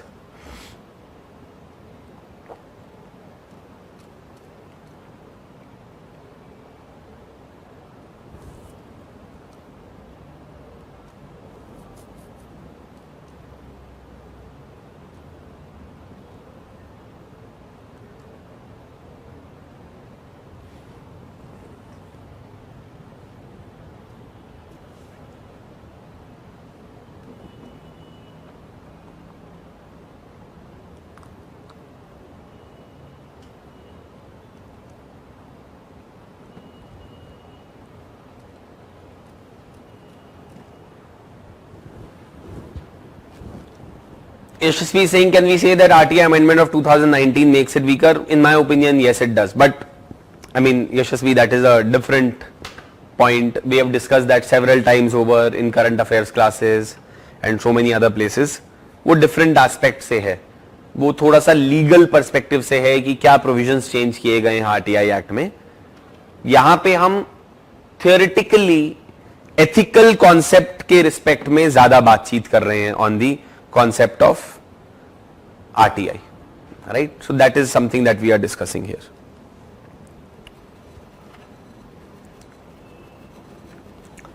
Any questions? Any other questions? Quickly.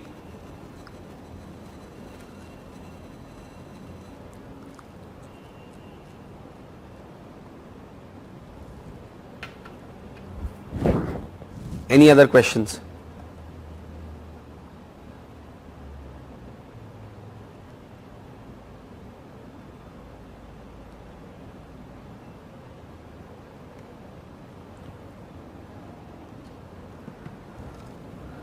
Okay, right. Now see, let's just do a bit of discussion about you want a break? Okay, I'll give you a 5 minutes break. See, because we started the class late today, we don't really have a lot of time. So 12:13 हो रहा है, 5 minutes break. I'll see you in 5 minutes exactly, 12:18. Okay. Okay, so let's talk about the Official Secret Act also quickly. I just wanted to make a brief discussion on the same as well. So, Official Secret Act is nothing but it is India's Espionage Act to prevent the espionage and spying in India of the various official records enacted in the year 1923. The objective and the things that the law largely deals with include matter of security and provides a framework for dealing with espionage, sedition and other assaults on the unity and integrity of the nation.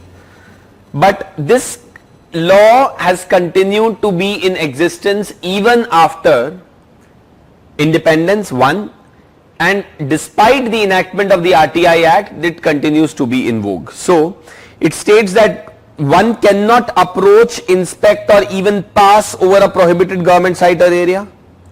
According to this act, helping the enemy state can be in form of communicating a sketch, plan, model or an official secret, etc. and so on and so forth. Now see, the problem with this particular act is that a lot of people are not aware of when they are actually transgressing that particular boundary, when they are getting into the domain of the Official Secret Act.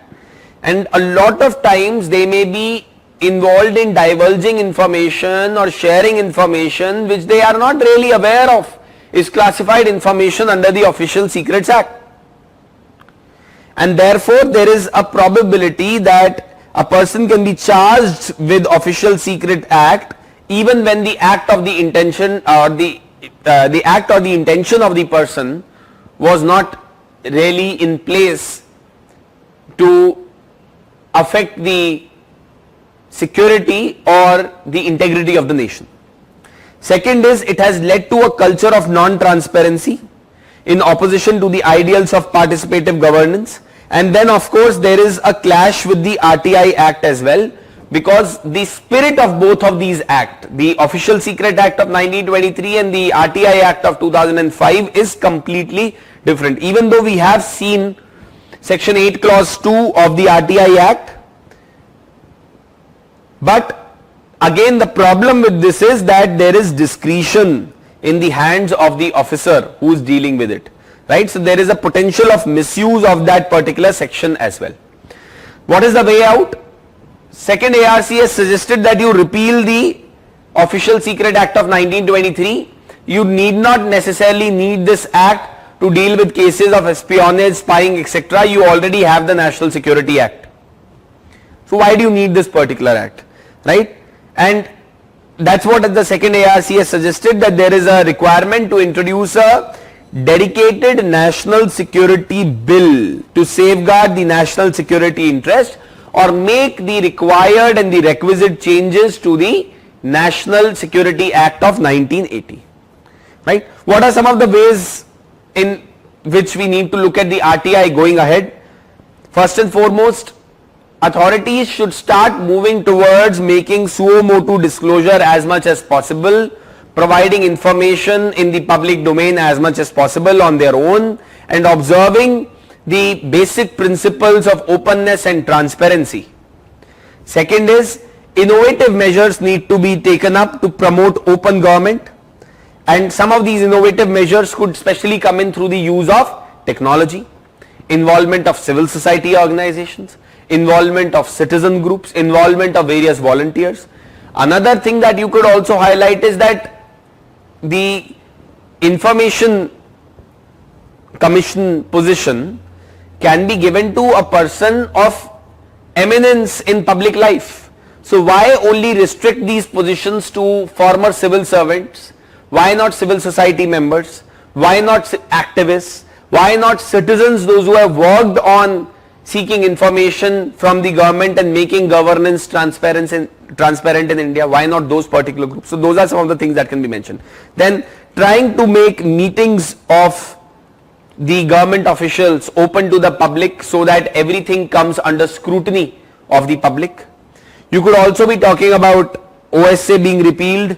There is a requirement to give an attitudinal training to the civil servants, to the government servants, so that they could understand the importance of transparency, empower the SICs and the CICs to take more independent decisions, and a comprehensive management information system at the government level, so as to ensure that all the government information is catalogued, is digitized and is properly maintained, so that when an RTI application comes in, that information can be provided to the citizen concerned at the earliest.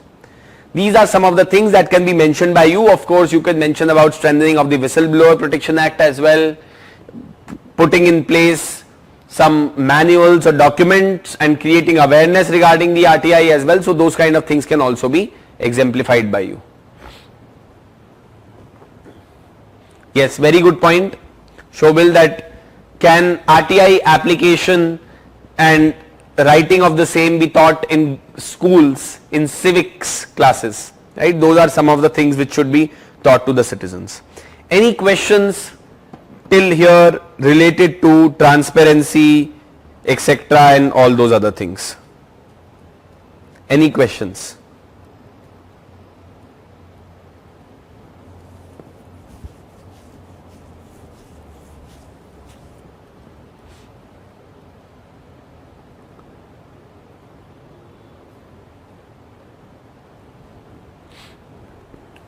See, you don't need a citizen charter for RTI filing, because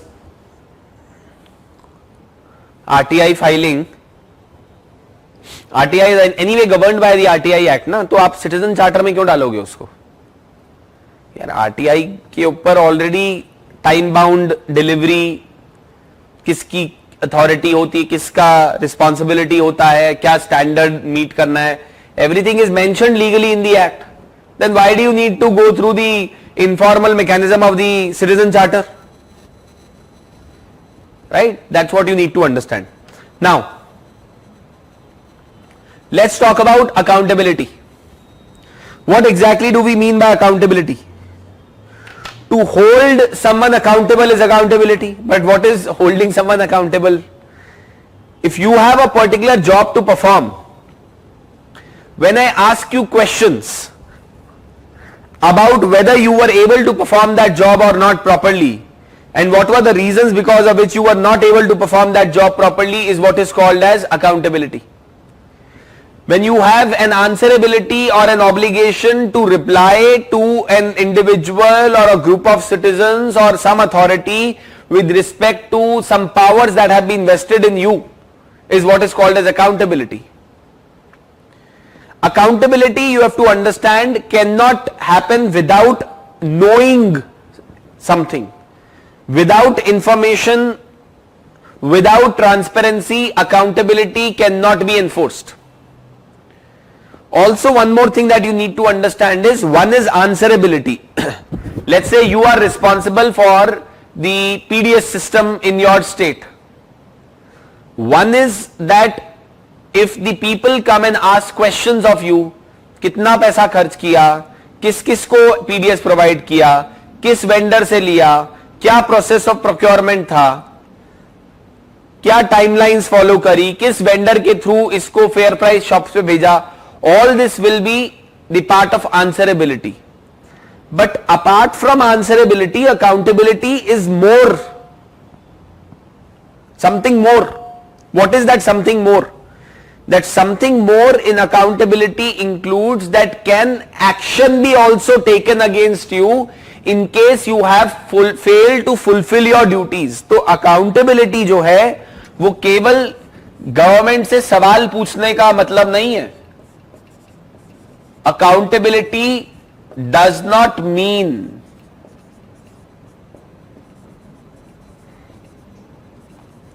asking questions alone.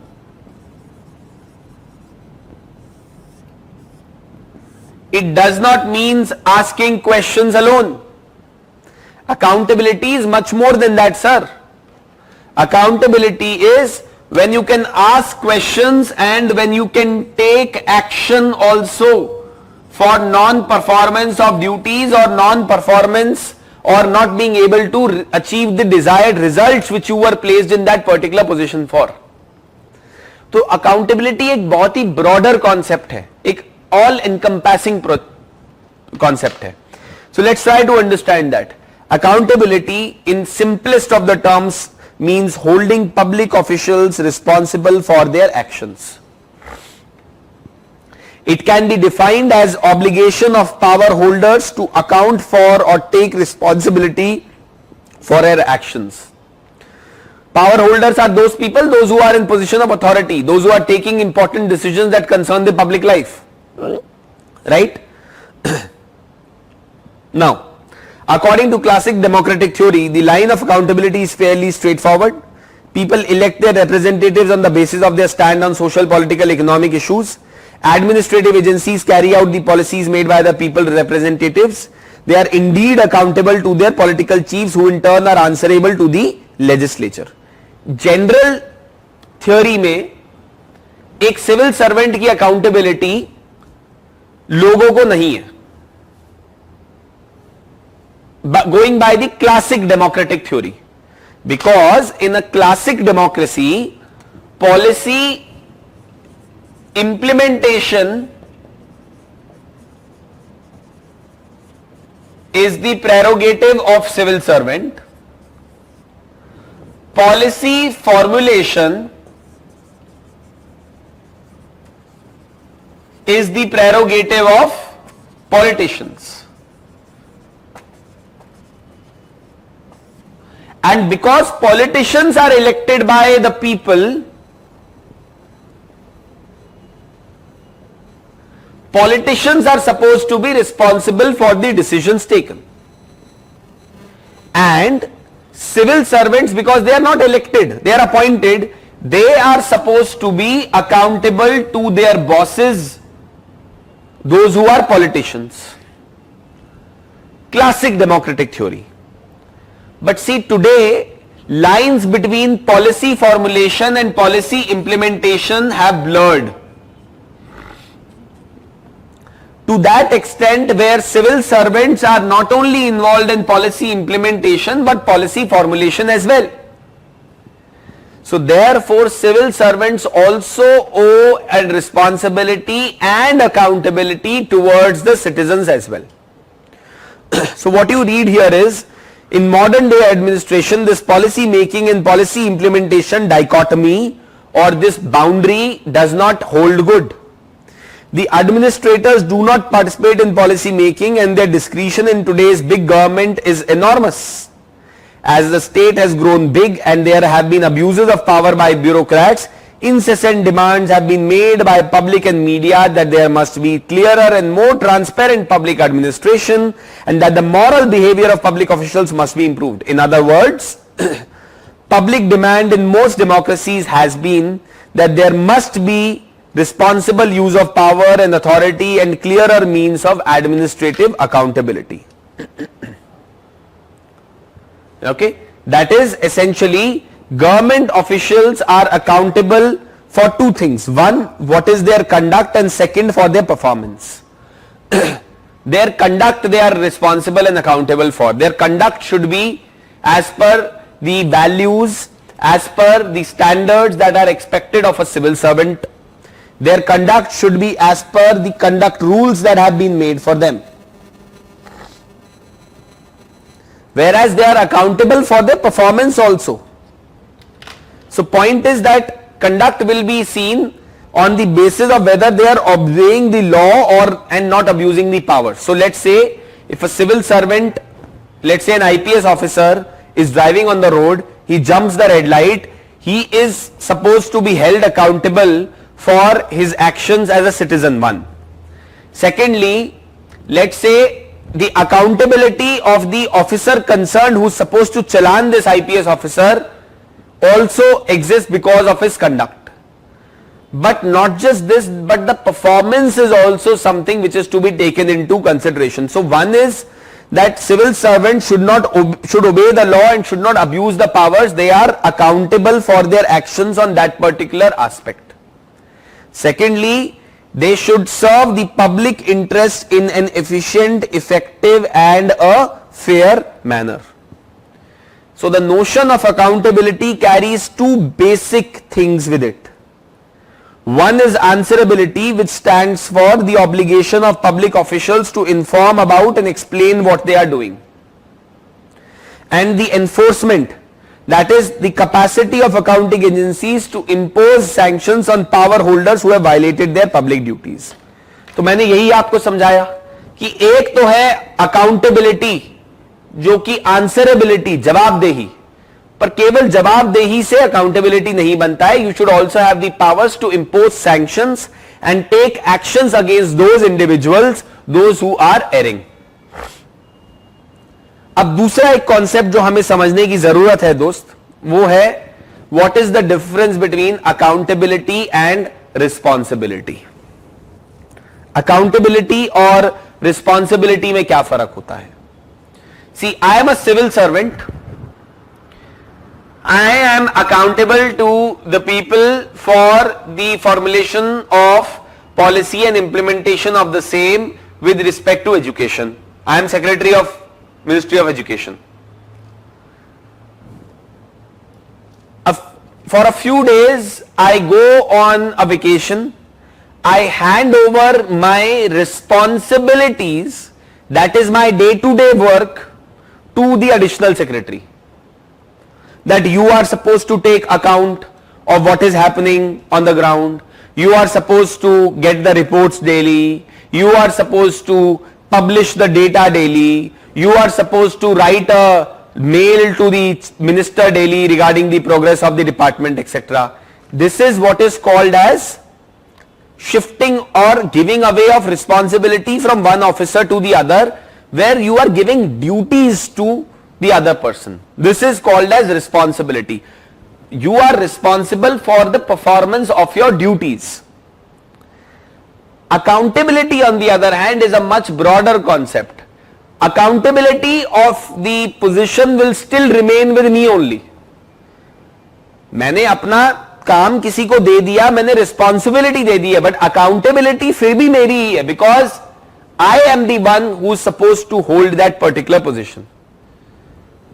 So you can delegate responsibility to someone, but आप accountability नहीं दे सकते अपने officer को कि अब कुछ गलत होगा तो अकाउंटेबल भी तू है, ऐसा नहीं कर सकते आप. आपने रिस्पॉन्सिबिलिटी हैंड ओवर करी है उसको. You cannot give or hand over accountability to that individual. So understand this. Responsibility refers to being in charge of certain duties that shall be performed by the virtue of being in a certain position. But accountability is a step ahead of responsibility, as it means being responsible for the outcomes achieved due to the performance of that duty. So therefore responsibility को delegate कर सकते हो दोस्त, but accountability को नहीं कर सकते. That is what you need to understand. Now see, yesterday one of you asked in the class that sir, ये different types of accountability क्या होती है? There are different types of accountability which UPSC may ask you in the examination. What are those? See, one is what is called as vertical accountability.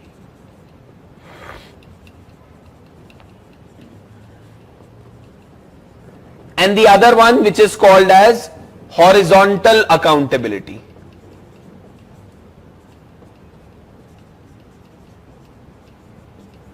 Horizontal accountability. An example of horizontal accountability is how the executive is held accountable for its actions by the legislature. In fact, I should not draw this diagram. How the executive is held accountable for its actions to the legislature. Horizontal accountability. Executive को किस तरीके से legislature question hour के through accountable hold करता है उसके actions के लिए. Tool of accountability is question hour, and this is an example of horizontal accountability because one institution that is placed similarly to the other is asking questions of the other to hold them accountable. Vertical accountability का example, when citizens ask questions of the government, that's an example of vertical accountability, because the relationship between citizen and the state is not of equals, so to say. So you are trying to hold the state responsible or accountable for their actions. That will be an example of vertical accountability. Horizontal will be when two institutions of the state have been created in such a manner that they will try and keep a check on each other, है ना. उसको कहेगा horizontal accountability. Vertical है जब citizen, civil society organisations are asking questions and trying to hold the government accountable, तो उसको हम vertical accountability के कॉन्सेप्ट में डालेंगे। Can any one of you give me more examples of horizontal and vertical accountability? कुछ और examples दे सकते हो आप वर्टिकल और हॉरिजॉन्टल अकाउंटेबिलिटी के?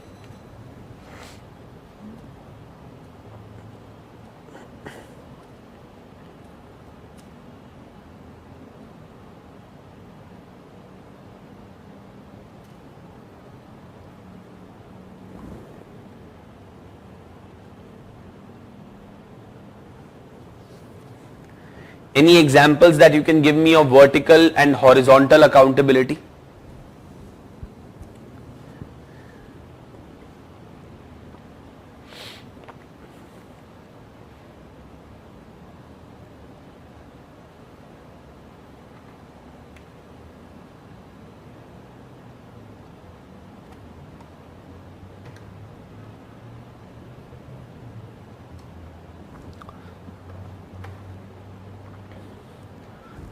हॉरिजॉन्टल के तो दे ही सकते हो कुछ examples.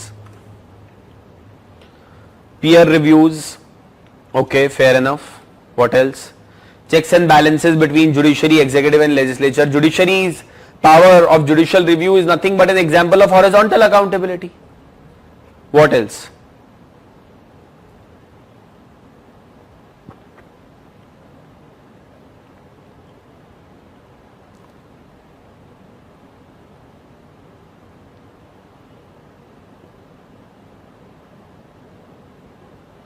Ministers are responsible to the president, तो ये क्या है, किसकी, क्या तरीके की अकाउंटेबिलिटी है?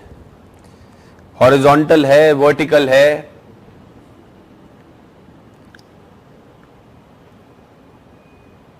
NITI Aayog and NITI Aayog to the ministries और ministries to the NITI Aayog, horizontal, okay, fair enough. Others, what is happening to others? Are you enjoying your Sunday morning? Relaxing, holding press conferences, okay, but holding press conferences is a tool, is a method. I am asking of example of horizontal accountability or vertical accountability. Yes, fair point made, Abhimanyu, that wherever there is hierarchy there is vertical accountability, okay. Each ministry vertical accountability, and during cabinet meeting horizontal accountability. I couldn't really understand what you're trying to make mention here. So see, बहुत सारे examples हैं, है ना। जब social audit होता है तो वो क्या है? वर्टिकल अकाउंटेबिलिटी है। जब जुडिशरी रिव्यू करती है decision of the judicial of the legislature, horizontal accountability है। When Lokpal keeps a check on the activities of the civil servants, horizontal accountability है। CVC horizontal accountability है। CBI horizontal accountability है, right? Now, other types of accountability and control that exists, और किस तरीके से हम classify कर सकते हैं accountability को? One is, there are methods of internal control and accountability within the organizations, and there are methods of external control and accountability as well. Internal control और accountability के methods क्या हैं? Budgetary control within the department. So it says that every department and official is given the information about the amount of fund that they have, and they have to perform within it. If it goes overboard, then they are accountable. These funds are passed by parliament, legislature through voting, and it is not easy to get, and once they are used by and audited by the CAG and the finance ministry, sanction funds to the department and ministries once parliament passes it. So basically, internal accountability is the accountability mechanisms that exist as a part of the administrative machinery and work automatically and spontaneously with the movement of the machinery. As the machinery is functioning, as the government is functioning, internal accountability mechanisms will keep on functioning on their own. Similarly, Department of Personnel and Training has a control over the other departments and ensures accountability of the other departments through management of the personnel and so forth.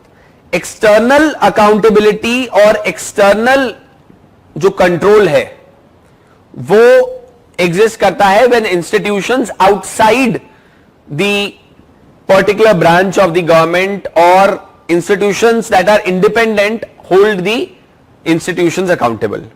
So examples will be judicial control, examples will be legislative control over the executive, examples will be judicial control over the legislature and the judiciary executive.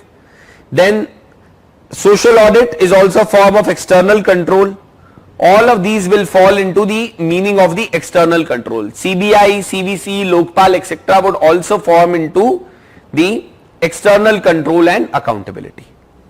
ठीक है, चलिए अब दूसरी बात एक बार जो आपको UPSC में आ सकती है as a dilemma and generally as a theoretical problem also UPSC can give you. Dilemma की सिचुएशन में they may put you in a situation where some questions have been asked under the RTI and some report has to be provided to the minister also over the performance of a particular scheme. ठीक है, तो accountability का एक concern है, but if you go on, you are the only one who's there in the office, let's say, or you are running short of staff. If you go on to collect this data, information, etc. for providing to the citizen under the RTI and to the minister, you will be compromising on the efficiency of your department. You will not be able to execute the process and the project in a very fast and a speedy manner. So should you choose efficiency or should you choose accountability? And are efficiency and accountability counterproductive to each other? Does ensuring accountability eat away a lot of time, eats up a lot of resources and thereby ends up compromising efficiency? Or is accountability, and is it possible for accountability and efficiency to exist hand in hand? So let us try to get into that debate. Or UPSC may simply give you a question that what do you understand by accountability? It is often said that accountability is at loggerheads with efficiency. Do you agree with this proposition? तो हमें क्या लिखना है? Why do first of all people say that accountability and efficiency are counterproductive to each other or are against each other as two values? So let's try to look at that. Officers spend their most effective time in maintaining records or answering the RTIs, therefore they compromise on their main tasks and therefore compromising efficiency in governance. ये एक argument दे सकते हो आप. That why it is said that enforcing accountability can lead to compromising on efficiency. Second, public servants stop taking decisions for the fear of backlash and thus efficiency of governance suffers. Because of accountability process being there in place, civil servants a lot of times do not take decisions because they believe that they will be held accountable for it if it goes wrong. And civil servants do not necessarily have the benefit of the hindsight, therefore compromising on efficiency and the swiftness of decision making. Third, efficiency demands wider discretion and quick decision making, whereas accountability demands control that is opposite to accountability. So therefore a lot of people say that accountability and efficiency are contradictory concepts to each other. ये दोनों एकदम उल्टे opposite concept हैं, ये दोनों exist नहीं कर सकते. अगर आप efficiency को ढूंढने जाओगे तो accountability सफर करेगी और अकाउंटेबिलिटी को ढूंढने जाओगे तो एफिशिएंसी सफर करेगी. So what is the counterpoint that is provided to it? Counterpoint that is provided is that decisions taken by bypassing the processes and transparent measure seem to be effective in the short term but can lead to backlash later. तो आप ये लिखेंगे case study में कि मैं अभी तो decision ले लूंगा without providing information and without being accountable for my actions, but in the long run if something actually goes wrong then I will be held accountable for it. So, and secondly, without being, when you are accountable, you are making everything clear and transparent. You are opening yourself to scrutiny and short term में तो काम कर जाएगा efficiency का process, but accountability को अगर compromise किया तो long term में image of the institution will suffer. Trust deficit would get created between the citizen and between the government. Allegations of corruption may be raised, conflict of interest may be raised later, that may end up jeopardizing my own position in the civil services. Accountability checks the abuse of powers by administration and thus saves crucial public money. तुम कह रहे हो कि efficiency compromise होती है accountability से, ये भी तो समझो that when you enforce accountability, crucial public money gets saved, wrong decisions are not taken, and therefore that helps in the longer run. Further, accountability is the cornerstone of good governance and ensures that money is spent properly and waste of resources does not happen. Accountability and efficiency are not contradictory. In fact, they may act as complementary. For example, use of ICT ensures both in governance processes. Citizen Charter can ensure both efficiency and accountability in governance. So these are some of the things that you need to keep in mind when we talk about relationship between accountability and efficiency. Okay? ये थोड़ा सा हमें दिमाग में रखने की जरूरत है. अब एक जो लास्ट कॉन्सेप्ट मैं आपसे डिस्कस करना चाहता हूं, that is the concept of social accountability. But before that, do you have any questions related to whatever we have discussed till now?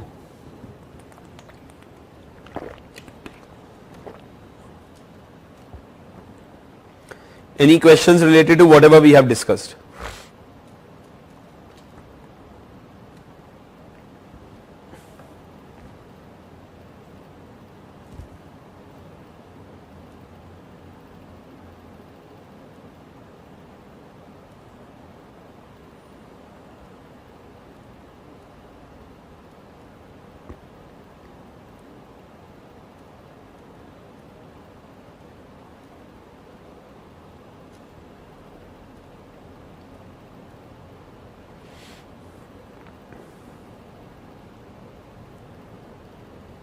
Right? Okay.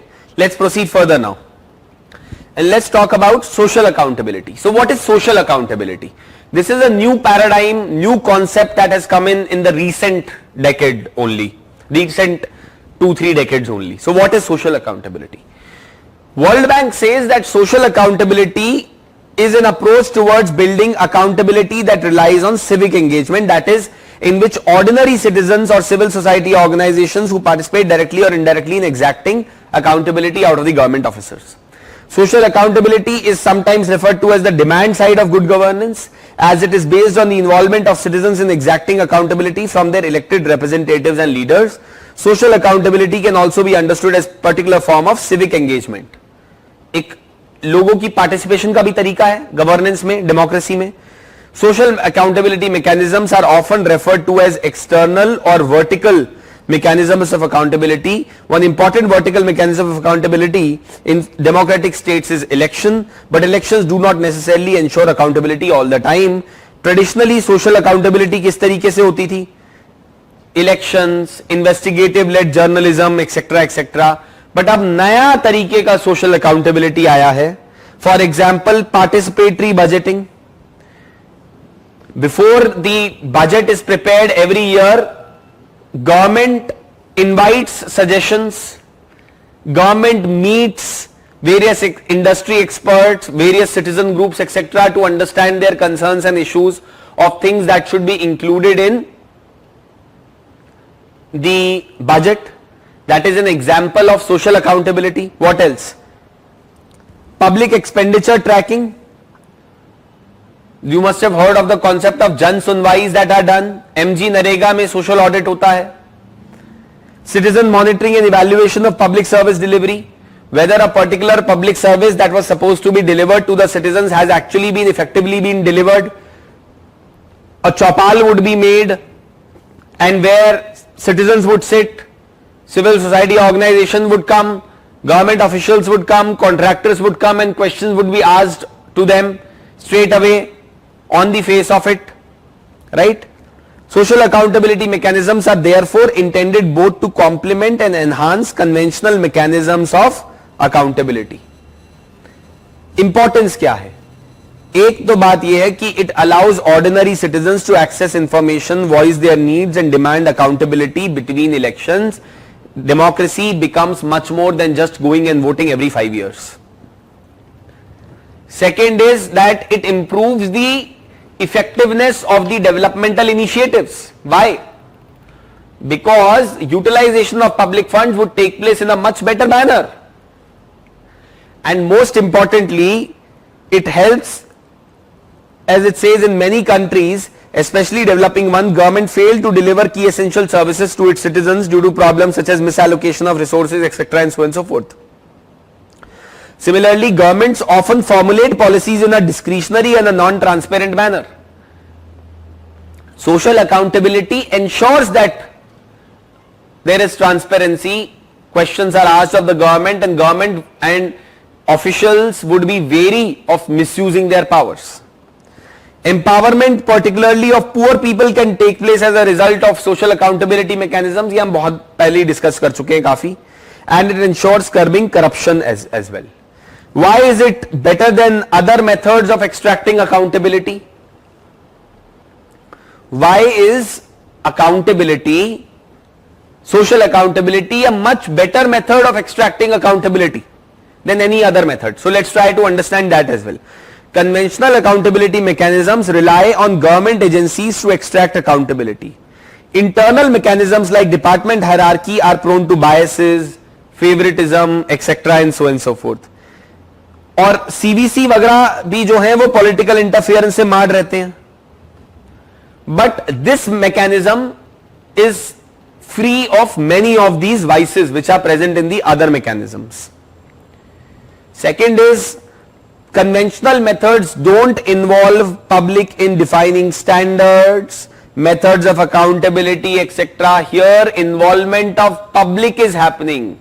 Stakeholder participation is happening. Third, by involving citizens in monitoring performance, demanding and enhancing transparency and exposing government failures and misdeeds, social accountability mechanisms are powerful tool against public sector corruption. Also, what social accountability tools do is that they provide a power to the citizen to ask questions of the government.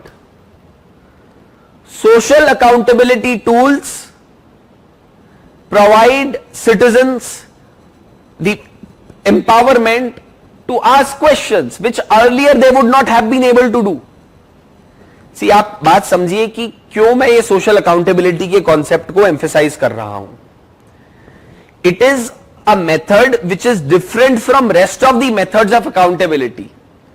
Yeah, legislature holding executive accountable is like your mother asking you questions about what food you have eaten. The point I am trying to tell you is that ये घर की बात हो जाती है. Legislature executive, judiciary executive, and then a lot of times these entire processes have been marred by corruption.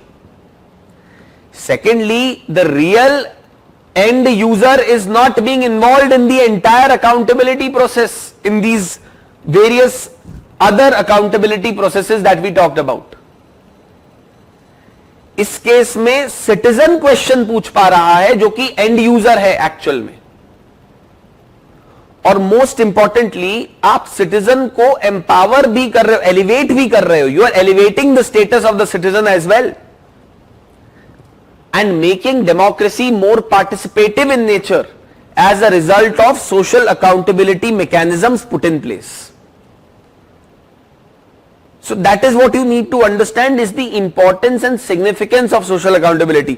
यहां पर भी जो ये बात कह रहा है that in the conventional methods you do not involve people in defining standards of accountability. Social accountability में आप लोगों को involve कर रहे हो इस पूरे process में. You are involving citizens in the entire process of holding the government accountable. So direct accountability, strengthening democracy, strengthening participation of people is what you can achieve through social accountability. देखो यहां पे सारा text जो है ये self explanatory है, मैं फिर भी इसको एक्सप्लेन इसलिए कर रहा हूं so that if in case there are any doubts and any questions they could become clear to you. ठीक है, everything is explain, self explanatory text है ये, self explanatory. Mechanisms like participatory public policy making, public expenditure tracking, citizen report card का एक concept introduce हुआ था बैंगलोर में, where citizens would rate the performance of the public officials, various municipal authorities etc. in form of a report card. Social accountability का एक तरीका. Thus the tool strengthens the democracy in an age when decentralization and delegation of powers to grassroots has proved to be the key to effective development. कुछ examples दिए हुए हैं यहां पर tools of social accountability के. Citizen report card का मैंने आपको बताया, community score card in AP. Try to look for examples like this in the newspapers,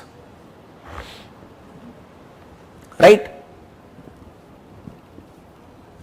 So this is about the topic of transparency and accountability. There are few previous year questions and practice questions that have been mentioned here.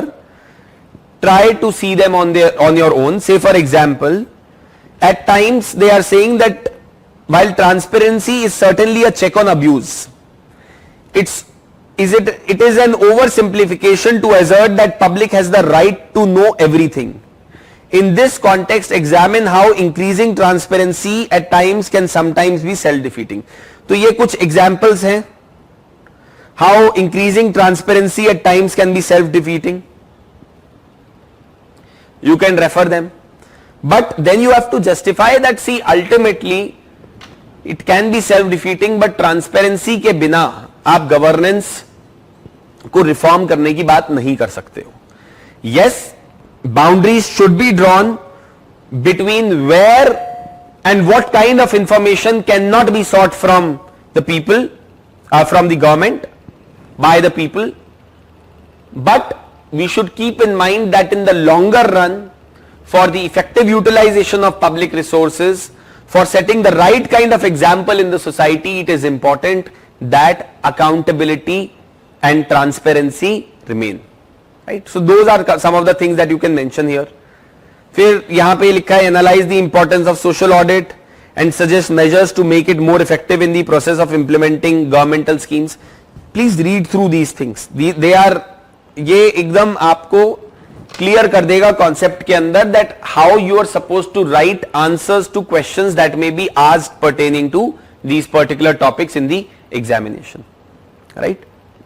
So this is all about transparency and accountability. When we will meet in the next class, I will discuss the topic of work culture with you. I will discuss the topic of corruption and utilization of public funds with you.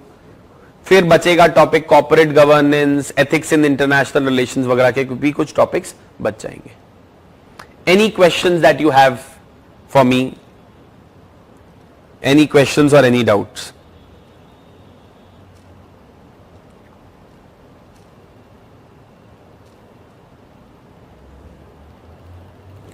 Any questions or any doubts?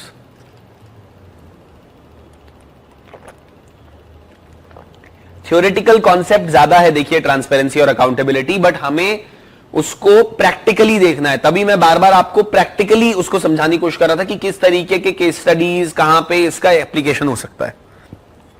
Theoretical आएगा तो आप deal कर लोगे, उसमें कोई problem नहीं है.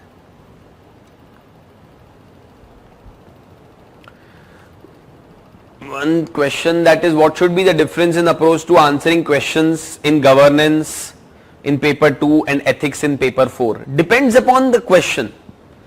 आप मुझे कोई एक स्पेसिफिक क्वेश्चन बताओ कि सर ये एथिक्स में ये क्वेश्चन ऐसे पूछा है और इसी टॉपिक के ऊपर क्वेश्चन गवर्नेंस में ऐसे पूछा है, तो हम कैसे करें इसको? आपको बस एक चीज ध्यान रखनी है, केस स्टडी के अंदर आपको वैल्यूज, मॉरल्स, ऑब्लिगेशंस, प्रिंसिपल्स, ये सब की भी बातें करनी है। स्टेक होल्डर्स, वो सब आप गवर्नेंस में एसेंशियली नहीं करोगे। Otherwise there is no difference in approach. कोई स्ट्रिक्ट कंपार्टमेंटलाइजेशन नहीं है कि एथिक्स के अंदर अलग आंसर तरीके के लिखने हैं, अगर ट्रांसपेरेंसी पे क्वेश्चन आया और पेपर 2 में आया तो कुछ अलग तरीके से लिखना है, ऐसा कुछ नहीं है। Ultimately question has to be answered whatever way you take, but you still have a doubt, you have to ask me a specific question कि सर ये टॉपिक पे ये क्वेश्चन देखो और ये क्वेश्चन देखो, इसमें कोई डिफरेंस है क्या अप्रोच में, तब मैं आपको बता पाऊंगा। जेनरिक क्वेश्चन हवा में मत पूछो, don't ask question out of thin air, ask me specific question, I will answer you, give you a specific answer. You ask me a general question, I will give you a general answer.